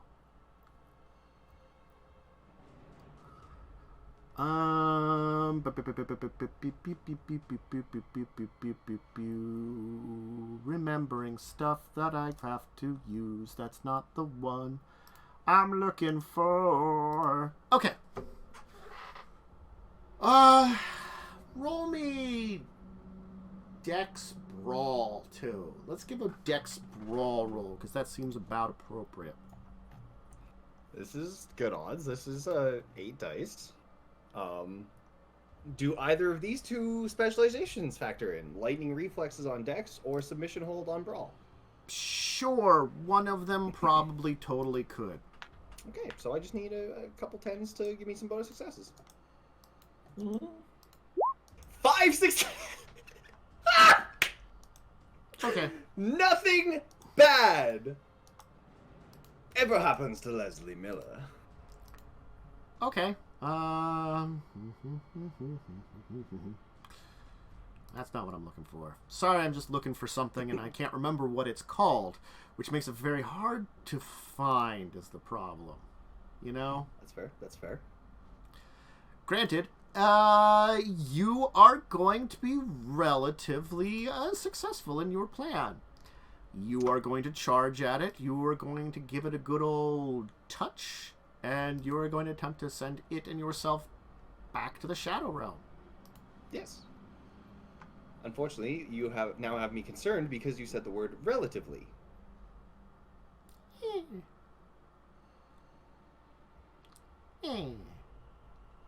You'll probably be okay. Don't worry about it. At least I hopefully won't break the Masquerade. Indeed. Fucking, which one of these is the one I'm looking for? Damn it. Not that one. Apologies for the severe sidetracking. No, it's fine, but there was something else that came up because of what was going on that I'm trying to figure out. And the problem is I cannot for the life of me remember which of these things it is. It's one of those things. Okay. That one I remember. That's not the one I'm looking for at all. Yay. This might be the one I'm looking for.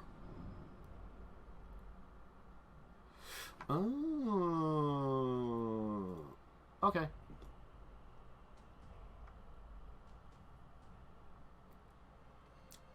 Alright, cool. Alright, so you'll blast into the Shadow Realm, taking it with you, kind of tumbling into the dirt and the shadows. Emil, as you come running up, it will just disappear. Like, it'll actually just disappear. Well, hopefully everything's in. And I'll go walking back. You're just getting like, that's weird.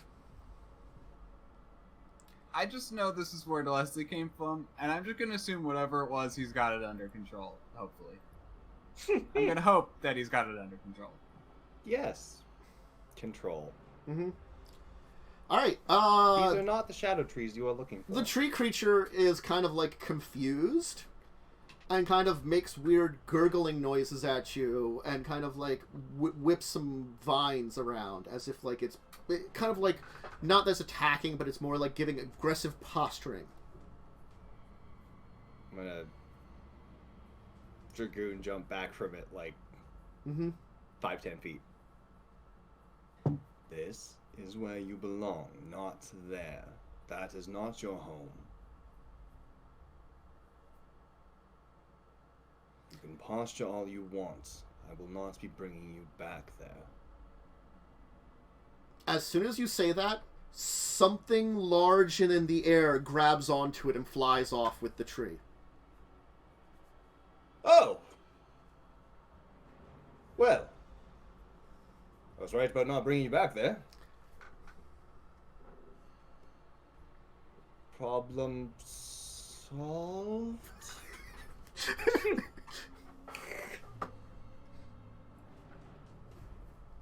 Yes, problem solved. Maybe. if Nathan's right. Maybe I shouldn't use this. Maybe I shouldn't use this.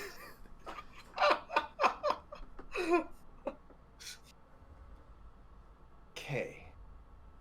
So, make sure nothing comes back. How the fuck do I do that? He's gonna look down at his sword. So you can speak to me, apparently.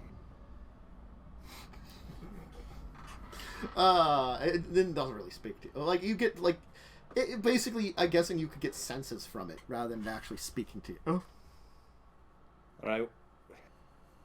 What's your impression right now, Sword? You're fucked. Not helpful, but not incorrect. Give me a very strong good feeling for yes, and a very strong bad feeling for no. Can you tell if there's anything on me that I'll drag back with me if I go back right now? You get a feeling of no, it can't tell. Huh. At least it wasn't yes, including itself. Okay. God, I must have something I can do. He's gonna try and, I don't know, tap into abyss powers to figure out if there's any abyss beings touching him right now. Roll up tenebration. Obten.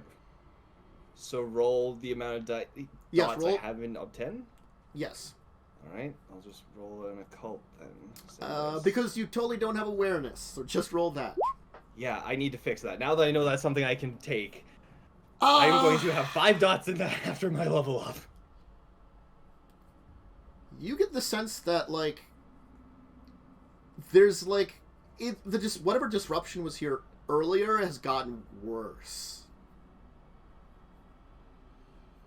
The disruptive energy has gotten worse. You're not sure if it's your being here or it's just a natural thing.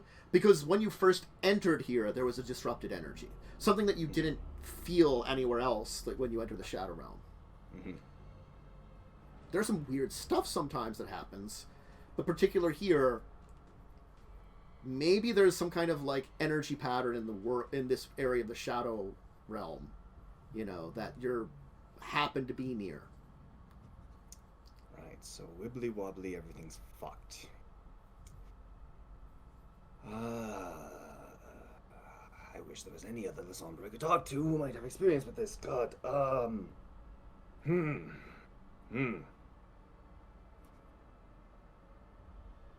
If I look around, what do I see?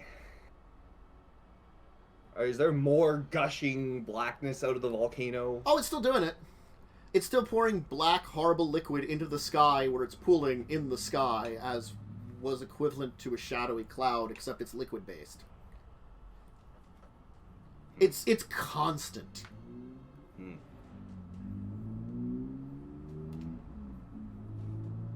Everything here is a warped representation of our normal world. Oh, fuck. Yeah, that's what I was That thinking. volcano's going to explode. The volcano's going to explode. Oh, fuck. Okay, problems. Many problems. Need to get back. Need to not bring anything with. Need to get everybody off the island. How the fuck do I do this? Sword. Look, Yo. I know you deal with the supernatural. Apparently you can talk to me in some form. You can understand me. This is good. We really need to work on this bond sometime, you and I. If I feed you my blood, will you be stronger? It gives the spiritual equivalent of a thumbs up. Okay, wonderful. Is there any particular place you prefer, like hand, arm, leg? There's no response to that one. Right. No response. Okay. How bad could this hurt? You're a supernatural sword. You kill supernatural things. I'm a supernatural things. Surely this won't hurt too much. Definitely not. Definitely not. And he's going to. I'm looking at my own body trying to figure this out right now. Mm-hmm. He's gonna slash. Well, Palm doesn't. You Really could just bite your wrist. Yeah, could do, but his thing is like the sword probably wants to draw the blood itself. When you're thinking about this, you'll all of a sudden notice something that like it feels as though like you feel a weakness coming from their hand holding the sword. A weakness. Yeah. How many blood points were you going to give the sword? Am I limited by my standard spending points per turn in battle, or You are not. Because it is not you that draws the blood or uses the blood. It is the sword which draws the blood. You give it the option to do it. As I said, the sword is like, it's not intelligent the same way we would think about it. It has a will to it, but it is not the same. It's just only because it's a powerful, mystical artifact. I'm gonna give it 7.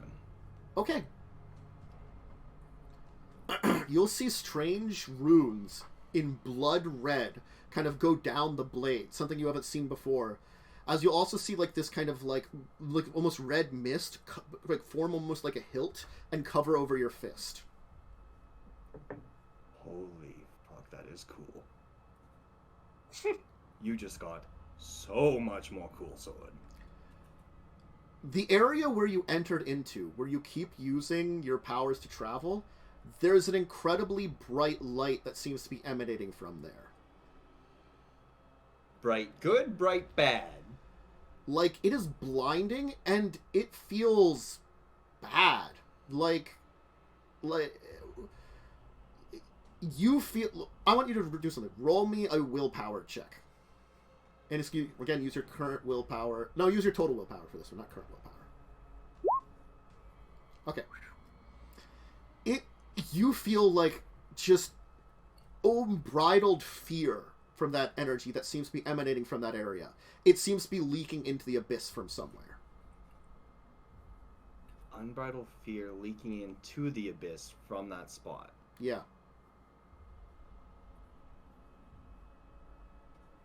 Can I roll anything to see if Leslie understands more than I do about that?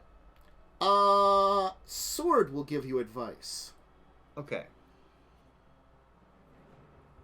So, Cut through. You are the best sword I have ever had. He's gonna slice through the light.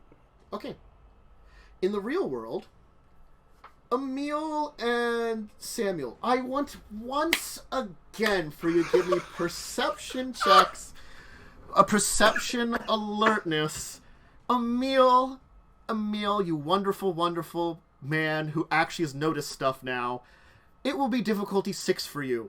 Samuel, you have not noticed jack shit as of now. Just make it 8. I'll figure it out eventually. Mm-hmm. Oh my god. Not this time. Oblivious. I'm saving up, alright? Nathan, you Yeah. can roll me this check difficulty 8 too. Oh boy. Oh. Perception, Alertness. awareness, right? Alertness. Oh, It's alertness. Right. I Yeah. actually have that. Alrighty. Difficulty 8. Okay. Emil, Nathan, you will notice something that will freak both of you out. The crescent moon that was in the sky slowly starts changing to full.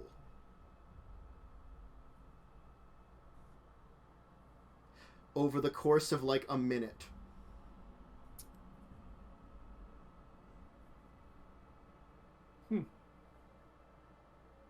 I am become God!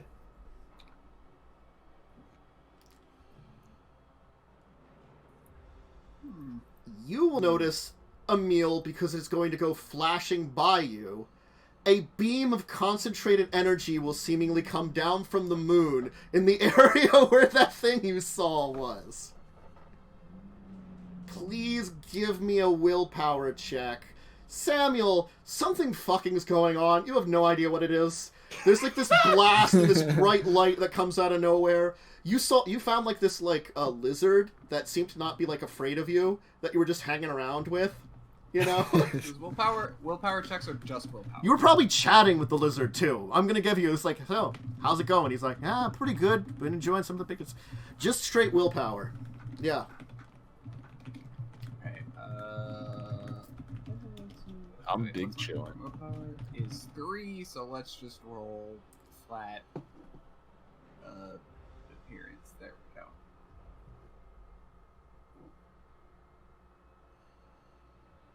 Difficulty 6? Yes. What is with this today? Okay.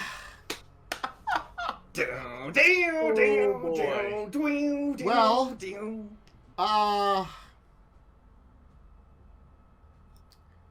man, good thing you wandered Sabotage. off. Alright, things are happening with Emil. We'll just put it that way. Things happen, Emil. Does Emil frenzy? Emil has frenzied. Oh, God. You have Rostracked because you have to remember what moonlight is. Reflected sunlight. And somebody just has and an it just ability... came down in full. Yeah. Okay. Uh-huh. I am a vampire who wields the power of the sun!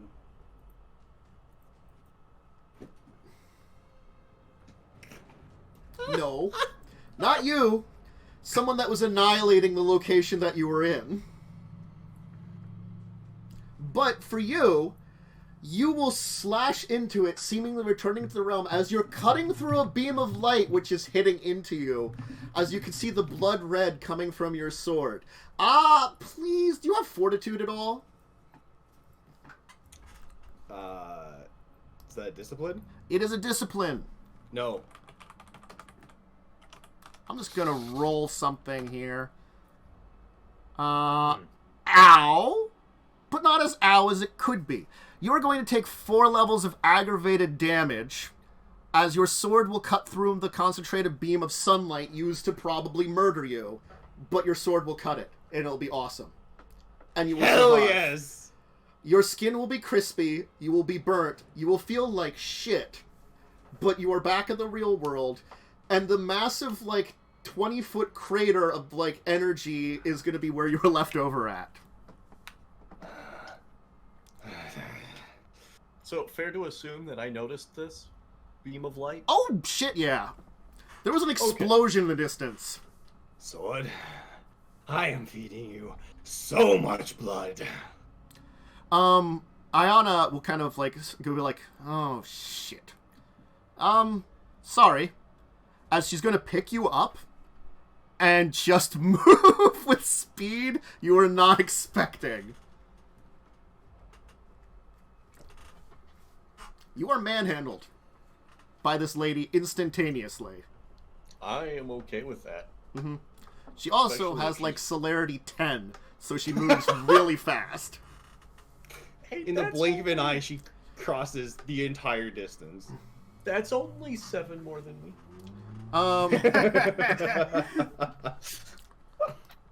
Emil, please roll soak. That's stamina plus fortitude, right? Yeah, I gotta roll something here. I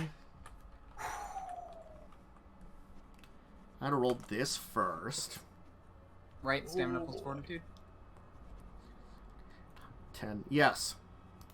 Okay. So let's go stamina plus something else that's 3. Let's just say. There you go. Okay.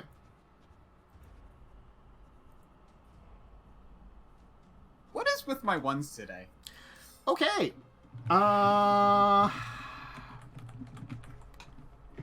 be halved, so I have to roll afterwards. So 1, 2, 3, so it would be 9.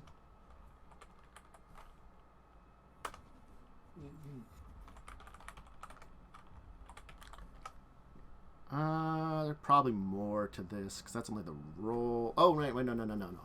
That's right. I'm rolling this wrong. Oh boy.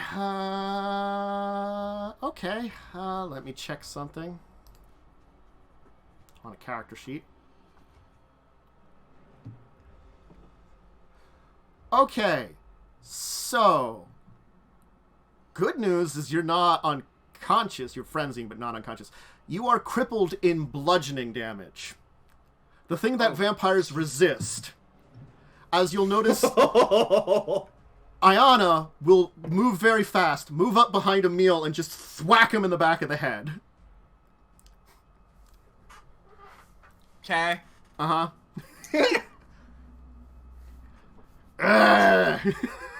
You just took so much damage. Now it's only bruised damage, or bludgeoning damage, so it's the one that... Yeah, but to get to crippled off bludgeoning, that's like... She rolled a fuck ton of successes. Let me put it that way. Is that 12 or 18 damage? I can't remember if bludgeoning's half or 1/3. It's Wait, half. Okay, so am I crippled on lethal damage? Basically? No, bludgeoning, not lethal. The kind of damage vampires resist by 50%. But I already applied that 50% before I rolled. Oh, I see what you mean. Okay, yeah. So I Yes. basically took 1, 2, 3, 4, You're down to 5, cripple. 6. So that means I took at least 12 damage. Yes. Granted, she may have some levels of potency, may have spent a blood point to make some blood to make those be automatic successes. Just saying on that one there. Also, let me know if and when they get to the crater. Okay. 'Cause I have a thing. You're probably near this. I mean, honestly, the crater has cleared out a lot of area, and Emil was in the area a little bit. So, Emil, who's looking like, who's just like, kind of like, ah! Also screaming as you're like, ah! All of a sudden, thump, in the back of the head, and he's just like, ah! And Nathan's like, what the fuck is going on? Anyway. Leslie, what did you do to that suit? It's probably mostly missing.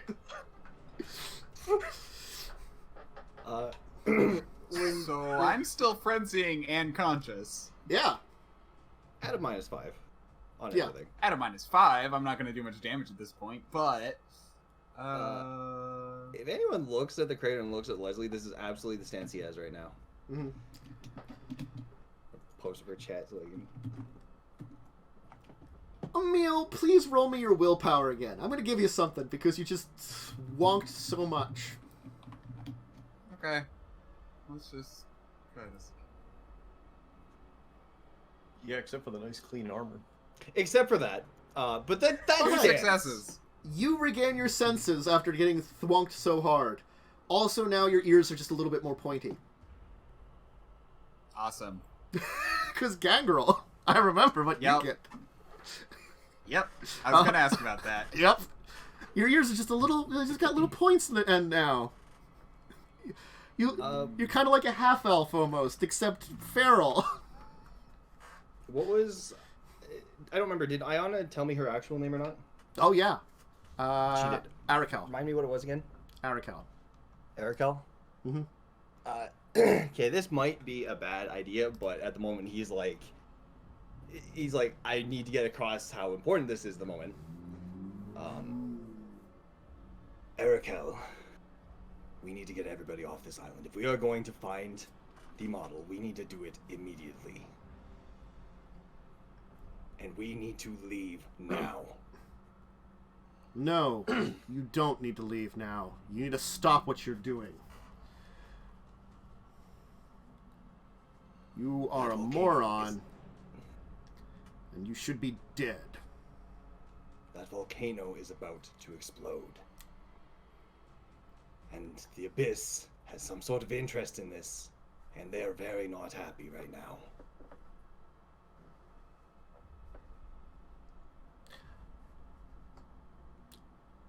You're right about one thing. Something is going to happen, but I don't think it's what you think it is. And I think, well, it seems as though things have changed. Oh, sorry. Drop. Not even put you down, just drop you. Nathan. Yeah, I'm going to land on my feet anyway. Yeah. Everything's pull out my spinning. Nice hat. Is that Pop-Pop's hat? No, that's my dad's. Oh, and you got some nice boots on. And Oh, yeah, you have a really cute outfit. we just got this all today. Ah, Except neat. for this and this. Okay, cool. What do you mean something's about to happen? When you're me, you get to read things, understand things ahead of time. I wouldn't have come here if this place was going to explode like you're thinking. I'm not an idiot. I did not assume you were, but I did not know you could understand. I did not know your powers let you understand geological activity. Oh, no. Fair enough. Not geological activity. You have to remember, the same power that you have, well, it allows us to look into what will come. The possibilities. Just like, what was the lady I met? Zilla. Zilla. Just like Zilla, then. Yes, in a way. Not as direct, though. It's less actually seeing and more understanding what may happen, the dangers, particular reading the possibilities rather than seeing what is or what could be or what has happened or what will happen. Hard to explain. Anyway, I don't think it'll be exploding. Anyway, we should probably wait for Maquette to get here. I think he's very unhappy with you. He did try to annihilate you. That was him. Well, yes. He is the only one of us that can walk in the day. Other than Caine. I need to talk to you about Zilla after this. Caine's a I different wasn't story. sure from our earlier conversation whether it was something I should reveal or not. But She was not my sire, if that is what you're going to ask. that is not. The other stuff that I could use some elucidation on. Perhaps we should still wait a bit and wait. As you wish. But perhaps I should introduce you more properly. As for myself, Arakel, I believe you've met me. Sorry, Nathan. Anyway, and of course, our good and illustrious host, Maquette, the true child of the moon. Malcolm's going to kind of walk over looking very upset. You attempted to create an abyssal rift here. I attempted to do no such thing. You were not exactly open when we talked earlier. Had I known the interest the Abyss has here, I would not have tried to glean information through it.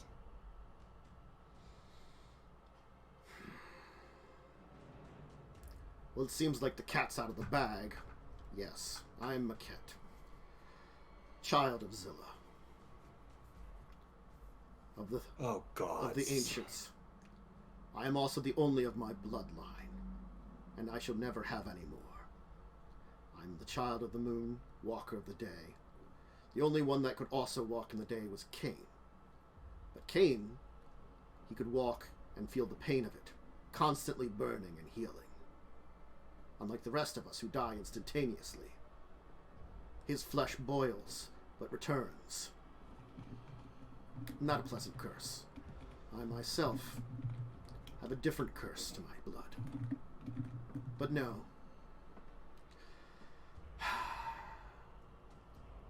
I had a feeling you were here for something other than your business trips. Wandering in here looking into stuff, but I'd hoped my feeling was wrong. Apparently, from overhearing a conversation with my associate here, you're after something ancient and hidden. Yes? That would be the thing that you and I discussed. Fortunately, it's not on this island, per se. Where it is he going to point? It's approximately 300 feet out there and down. There's an old ruins at the bottom of the lake. One that's been flooded out for, I don't know, thousands of years. As far as I know, there's gas in the chamber down there. So if you really want to find that, well, I'm not going to stop you. But I will warn you. You've been dealing with powers that seem beyond your control. It doesn't help that people seem to entirely provide no information about these powers, even when people seek to understand them so that they can control them or avoid them. Leslie gets an immediate dirty look from Nathan at that response.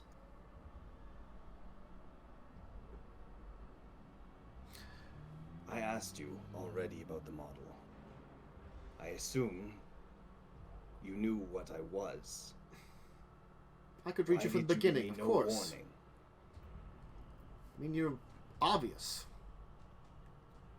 You have an arm created from obtenebration. Of course you'd be obvious. Then why not tell me that tapping into the abyss here would be a bad idea? Because it wasn't tapping into the abyss. It's what you did. You've developed a unique power, not a normal one for your kind. Walking... What? Forgive me, I have... Erikel will kind of chime in here.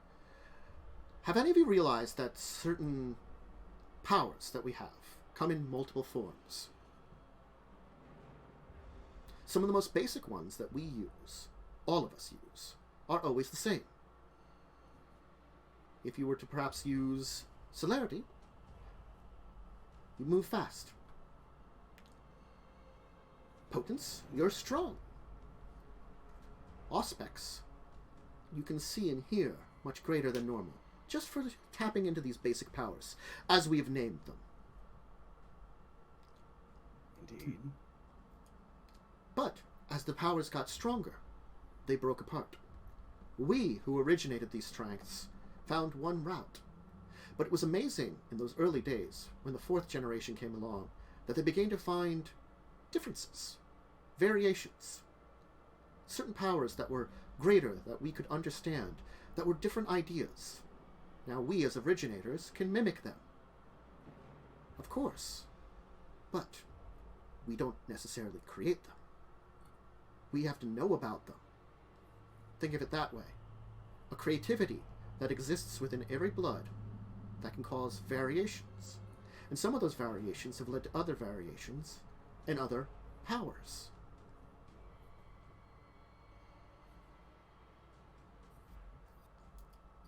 Miguel, You you like said... how me and my sire can turn into bears? You naturally can do that without experiencing that. Yes? It is a unique gift. Yes. It's different than normal uses of that power, of changing into animals. That is a variation. It's a simple one, a small one. But think about this. What happens when it's a power that doesn't change you into necessarily an animal? Maybe you change into a giant insect. I see. That's the kind of variations that can exist, more than just the simple ones. For you, you've created an entirely different power. It doesn't mean you can't use the old powers, but you've developed a new one. and there's none who can teach me about it. Maquette, you seem to know what I was doing, but I could sense what you're doing. I'm anti-tribute. I have no other La Sombra to speak to, and prior to meeting you two, the last antediluvian wasn't really that talkative. Smeeche just gave me abilities and told me nothing of them. Look, to explain what I know, one of the gifts that I got, one of the gifts that I received, was the fact that I was kinfolk. I was of Lupin blood, but not Lupin. Even back in those old days. It gave me a gift and a connection with the spiritual world. It also made me, for lack of a better term, infertile. I cannot create any more of my blood. Both as a gift and a curse. I am my own self. It also meant that is why I have the unique blessings of Luna herself. Because I had no need to fight to keep my humanity over all these years. I have always kept it. Granted, those that would... I've always walked the line in between the powers of the spirit world and the powers of the vampire world. Kept to myself. I look over at the past. That is why I went into archaeology, to study more of it, to understand the past, to understand where all of us ended up. All supernatural creatures. But I also have that unique ability that the sun doesn't hurt me. I'm protected from it. I'm not immune to it. I just have a aura which prevents it from burning me.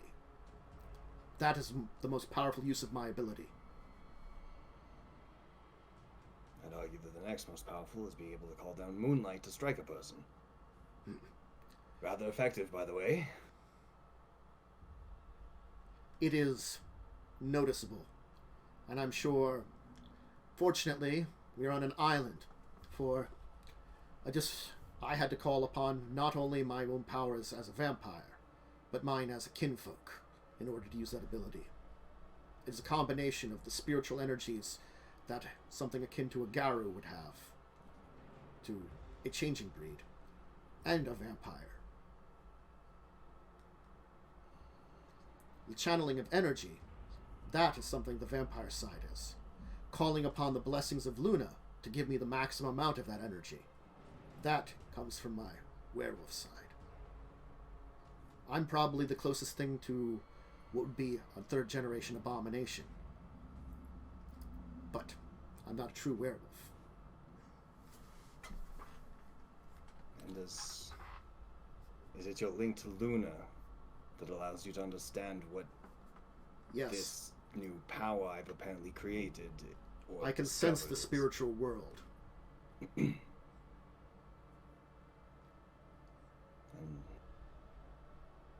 This island is connected directly to the spiritual world very heavily. What you probably were seeing is that the spiritual energy that moves through here moves through all planes that are connected to here. Massive amounts of it. Now the problem is, when you used your ability, because you don't understand your ability, rather than stepping sideways, you punched a hole in it. Now in most places, that hole naturally heals itself. But here, where the spiritual energy flowing out, you were effectively creating... It wasn't healing.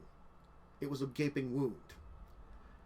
It's the difference between, let's say, poking a finger and getting a little bleed that eventually stops, and poking into a vein.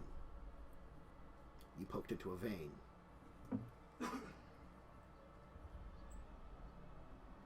And then you did it again.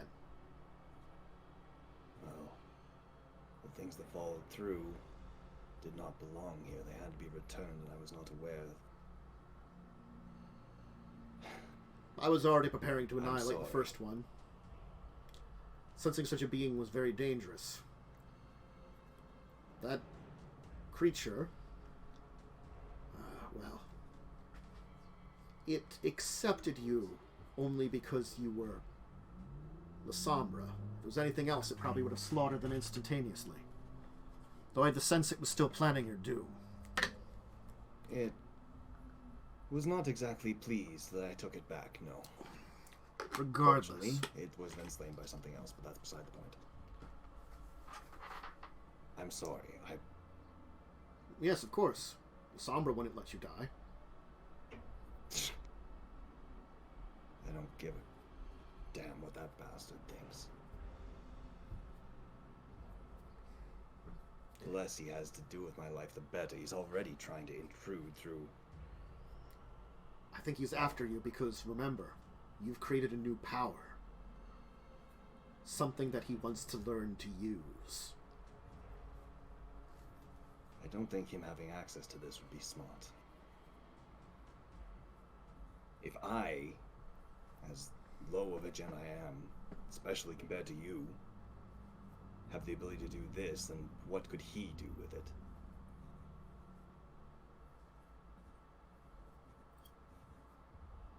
Maquettes. I'm aware Malcolm's that still fine. I prefer it. Ma- It's what I go by. It's what I've gone by for some time now. Malcolm, then. As I said, I do not exactly have anybody that I can talk to about these things. I have no way of understanding these things, and Simiche was either unwilling or did not care. But you seem to have some understanding of it. Would you be willing to help so this does not happen again?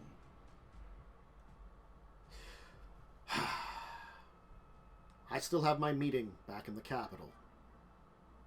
I'll return there, and I have a few days that I can delay and do some work. I will be there if you finish up with what you need to do here. You seek Malkov's little project. I don't know why. Probably for some dangerous or insane reason. And obviously a lot of you are out of your league. And he's still talking to a lizard over there. Samuel. Are they gesturing towards us? Yeah? I don't know. Wait. Why? Did you not see anything that happened here, Samuel? No. What happened?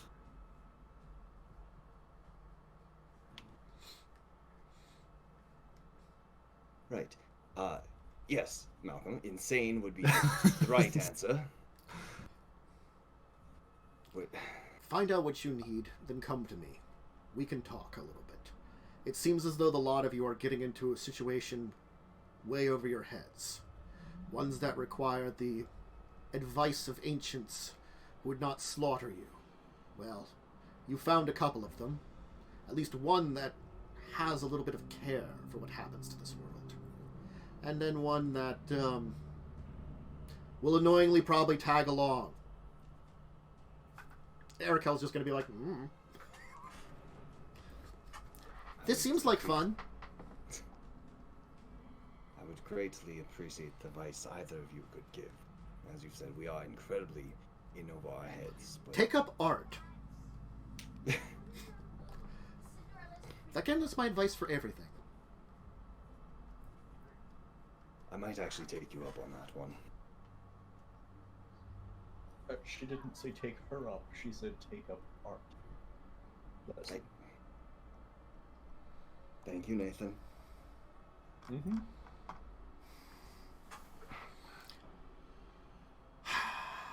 I'm done here. I'm going to go talk with Alan. We're going to head out. We can take you back to the shore, and you can try to look for a boat on your... And you could probably use the boat then. But I have business to attend to, and you have your own vehicles. Look. As much as I care about what happens to the world, most of its politics and most of the things going on, I don't care about. I haven't had to get involved for centuries. Directly involved. And Arakel, well... I've never gotten involved. No. There's that. So. If I may say, you two are by far the nicest ancients we have met. We're the only ones, as you said, who have not tried to slaughter us immediately. So, You really should have met Caine then. He was the kindest man. Cursed for doing something so horrible, and you could tell there was never going to be forgiveness for it. But he learned forgiveness. He suffered for so much, but yet he treated us so well. All of us. Even the mortals under him. Even those that we fed upon. It was... If there's anything to go by, then I can see that. She was... lovely. But don't get me wrong. He knew when to bring out the monster inside.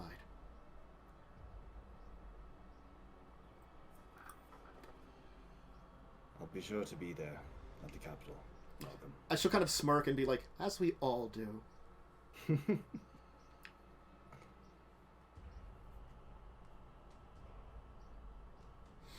Any chance either of you know where Jabal is shacking up nowadays? Jabal. He hides. He still exists, I believe. I mean... I think he's the first oldest ghoul. I mean, if you want to talk to an old ghoul, talk to Alan. That's the only thing I could create ever. He is a ghoul? Well, yes. I can't create Childa, but I can create ghouls. The problem is my powers, they don't help ghouls. Remember, my powers are all about existing within the light, or perhaps using it. Doesn't help beings that can already walk in the light. Well, I'd already figured out why I couldn't get a read on either of you, but that explains why Auspex didn't work on him either, I suppose. He's been my research assistant for... Well, he was not... No, it wasn't always research. I think we switched to research assistant back in ancient Greece. Herodotus was a very nice man. Well, we were together for quite some time. Now it's platonic.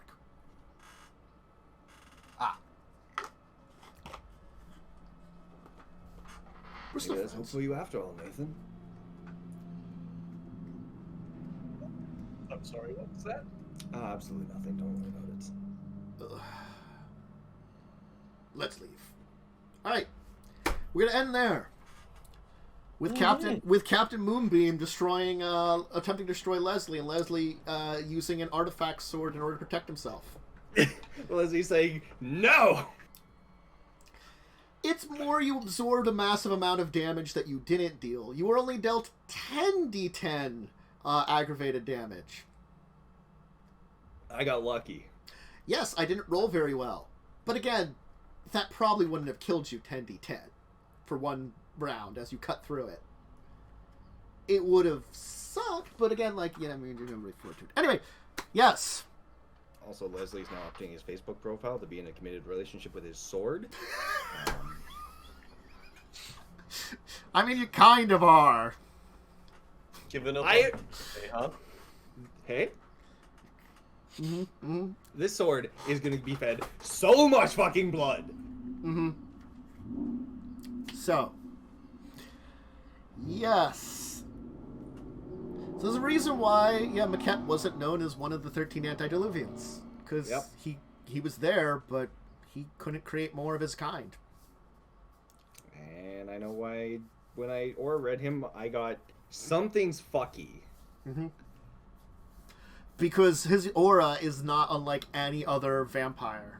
Because he is a unique flower that was accidentally made. Oh, just like Leslie's child now. Yeah. Shut up!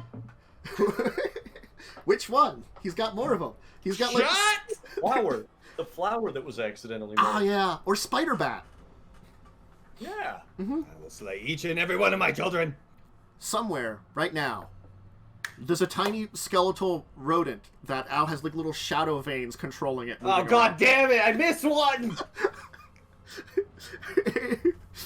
I mean, what happened after it digested that stuff? Nothing good.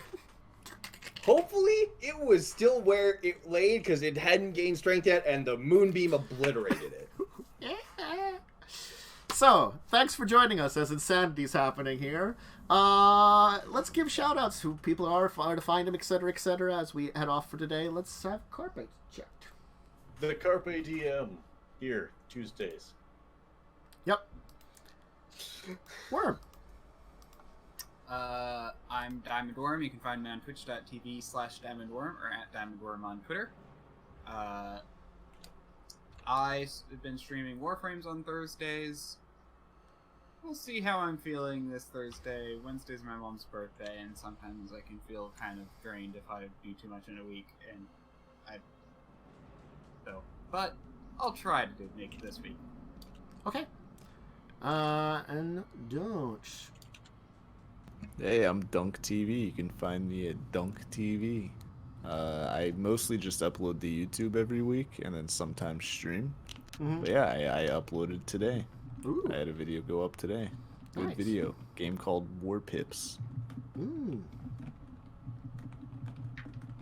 And finally, Umber. You can find me on Tuesdays, Leslie Miller, giving the biggest of middle fingers to any form of gods or higher beings with my sword. Also, embarking on a new path, looking for a suit of green armor and proceeding to slay the abyss. Okay. Is it green plan. armor? Yes. Okay. Fuck La Sombra, fuck the abyss. I'm going to slaughter them all. Uh-huh. We'll see about with sword that. in hand. Uh-huh. I mean, you keep tapping into their powers because you're like, their powers are so nice and give you so much strength. Think about it. Uh-huh. What does the Doomslayer do? He takes the demon's power and uses it against them. I am the Doomslayer. Really? I will take the power of the abyss, consume it, Who gave- and destroy it all. Who gave Leslie a PS4? Dunce. Or Nick. Sorry. Samuel My or fault Emil, this one of time. them. They fucked up. They gave me video games. Doom Uh-huh. is very fun. Anyway, myself, Dracovin, you can find me here most days. Of course, the main days are going to be the Mondays, Tuesdays, Thursdays, Fridays for role-playing related stuff. Mondays and Tuesdays, 2 p.m. EST. Monday's going to be Records of Evil, the Lawful Evil D&D game set in modern-day Faerun. Tuesdays, of course, is this show, which, great crazy insanity always going on. Thursdays, 8:30 p.m. EST is Children of Wrath, a D&D game set in the world of Dominaria and Magic the Gathering. And finally, on 2 p.m. on Saturdays is Discussing Tabletop, where I talk about tabletop news of the week and some important, interesting tabletop-related topics with my friends. We have a great time. So thank you all for joining us. Exciting adventures. Hopefully you can join us next time where more insanity happens. But until then, farewell, everybody. Goodbye. Goodbye. Goodbye. Bye.